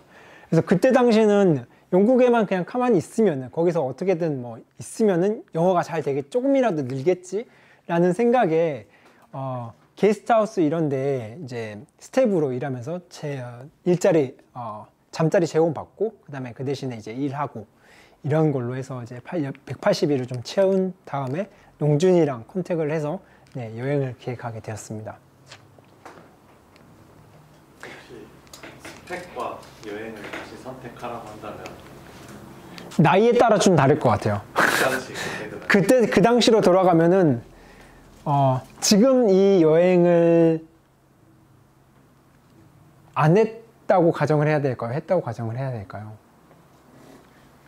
했어도 저는 지금의 그분들에게 전 추천을 해드리고 싶습니다. 이러한 조금 솔직히 자전거 여행을 하면서 많은 스펙들은 쌓지 못했지만은 좀 학교에서 배웠던 것보다 더 중요한 것들을 많이 배웠던 것 같아요. 하나하나 고마움, 저를 응원해 주신 분들에 대한 그런 고마움, 그 다음에 자연에 대한 고마움, 아름다운 자연에 대한 고마움, 이런 것들을 조금 많이 배워가지고, 물론 이게 취직할 때 절대 쓸 일은 없지만은 좀 인생에 큰 도움이 되는 것 같습니다. 네. 혹시 또 궁금하신 점? 네. 지금은 독일에 있다고 하시는 것 같은데 네. 지금 상황과 앞으로 어떤 일이나 하고 싶은 것들이 제가 제일 처음에 이제 왜 유럽으로 선택했냐고 말씀하실 때 제일 처음에 망상을 가지고 떠났다고 했잖아요. 제가 지금까지도 계속 하고 싶은 거는 축구 지도자, 축구 수석 코치가 저의 이제 최종 마지막 꿈인데, 그래서 이제 자전거 여행을 선택하게 됐고, 그렇게 해서 제 열정을 좀 보여주면 누군가 나를 선택하겠지라는 생각을 했는데, 열정과 그 다음에 꿈과는 조금 거리가 많이 있었어요. 근데 지금은 이제 그 여행을 끝나고 나서 스코틀랜드에서 이제 지도자 자격증, 기본 라이센스 자격증을 취직하고 한국에 돌아와서 다시 지금 독일에서 다른 일을 하고 있는데, 취미로 이제 그 지역 클럽에서 이제 19세 애들 이제 지도하고 있는 지도자로 지금 계속 일하고 있고, 네, 그렇습니다. 계속 하고 싶은 게 그쪽 방향이어서 거기서 지금 그 일을 독일에서 하고 있습니다. 네. 혹시 또 질문 있으신 분 있으실까요? 네. 언어는 부딪혀가면서 배우셨나요? 언어는 부딪혀가면서 배우는 게 좀 가장 기본적인 것 말고는, 기본은 조금 알고 가야 되고 그 다음에는 조금 부딪혀가면서 많이 배웠던 것 같습니다. 그 전에도 말씀드렸듯이 부딪혀가면서 배우면 가장 좋은 점은 흉내를 낼 수 있거든요. 잘하는 것처럼. 그렇게 되면은 듣는 사람도 잘하는 것처럼 들리나 봐요. 그러면서 조금 언어 의사소통이 좀 많이 잘 됐던 것 같아요. 혹시 또 궁금하신 점? 혹시 발이 안 아프셨다면 더 가보고 싶었던 곳이 있으세요? 제가 여행을 끝나고 나서 해보고 싶었던 게 두 가지 더 있었거든요. 아프리카 종주랑 그 다음에 제가 항상 그 자전거 여행자들이 간다는 그 산이 있어요. 그 히말라야 산맥 자락에 있는 그 산인데, 거기가 그렇게 예뻐서 거기를 좀 가보고 싶은 건 좀 꿈이고, 지금도 뭐 가능히 하다면 거기는 좀 한번 가보고 싶습니다. 네. 혹시 또 다른?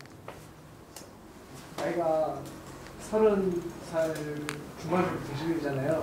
네. 근데 만약에 지금 아까 아프리카 가고 싶다고 했는데 이 나이대에도 그게 지금은 뭐 제가 하고 있는, 제가 포커스에 맞춘 일이 있기 때문에 그거에 좀 더 집중을 하고 싶고, 만약에 그 일이 없다, 그리고 이게 뭐 모험을 하고 이런 것들이 내 직업이 된다 그러면은 뭐 충분히 가능은 하겠죠. 근데 제가 이제 다른 거에 포커스를 맞추고 있기 때문에 그 일은 미루고 있습니다. 네, 혹시 또 질문 없으시면은,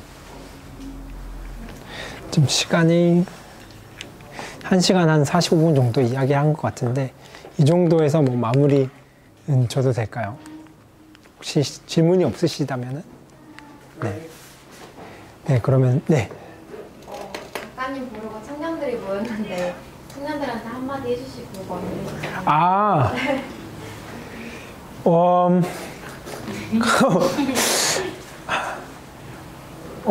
지금 여기 오신 청년분들이 무슨 이야기를 듣고 싶어서, 아니면 어떤 의도에서 오셨는지 저는 잘 모르겠어요. 이분 같은 경우 오시기 전에 좀 이야기를 했는데 궁금해서 이런 활동들을 많이 하고 싶어서 오셨다는 분들도 계시고, 지금 취업을 준비하시는 분들도 계시고, 또 다른 분들은 저처럼 어떤 고민 사이에 있으신 분들이 많이 있을 것 같아요. 정말 내가 하고 싶은 것과 이 나이 때문에 그리고 지금 상황 때문에 해야 될 것들을 하고 계시는 분들이 계실 수도 있을 것 같은데, 아직까지 조금 그렇게 꼭 해야 되지 않는 거라면은 내가 하고 싶었던 거를 조금 선택해서 시간 투자하는 것도 나쁘지 않다. 그리고 그게 정말 자기가 잘 할 수 있는 거고 끝까지 할 수 있는 거라고 저는 생각해요. 제가 자전거 여행을 하면서 235일 정도 자전거를 탔거든요. 17,000km 정도 탔는데, 제가 다행히 운동을 좋아해서 이 여행을 잘 마무리할 수 있었지, 운동을 좋아하지 않고 싫어하는 사람이었다면은 그 정도 장기간 여행을 할 수 없을 거라고 생각하거든요. 이거는 저에게 잘 맞았고 저를 좀 잘 알아서 이 방법을 선택해서 이렇게 나아간 거고, 혹시 지금 나오고 계신 분들, 하고 싶은 것을 하고 싶은 분들은 자기가 좀 잘하는 거, 자기가 잘할 수 있을 거라고 생각하는 걸, 그 방법을 좀 가지고 해보고 싶은 거를 하면은 좀 좋을 것 같습니다. 네. 이상입니다.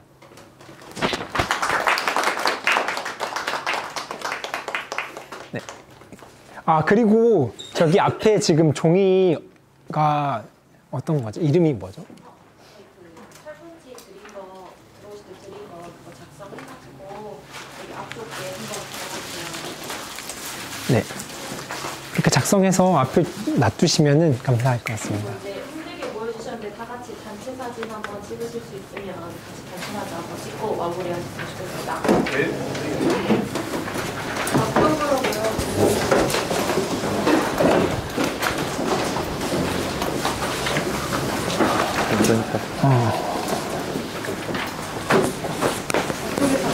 아, 앞쪽에서요? 아, 이쪽이요? 아, 네. 발견대로.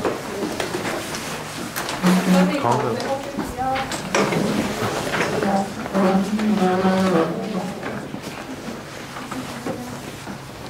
너무 넓게 서 있어서요. 굳이 가운데 딱좀 이렇게 묻혀주시면 좋겠습니다.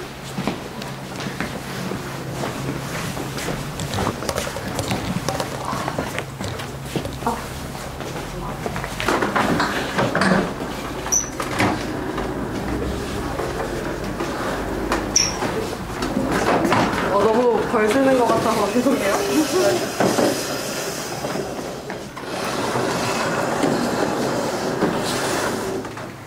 조금만 더 보여주세요. 조금만. 네, 감사합니다.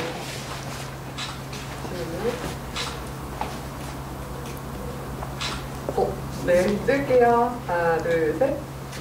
한 번 더 찍겠습니다. 하나, 둘, 셋. 어느 분 웃어봐 주시겠어요? 네, 하나, 둘, 셋. 네, 감사합니다. 감사합니다. 또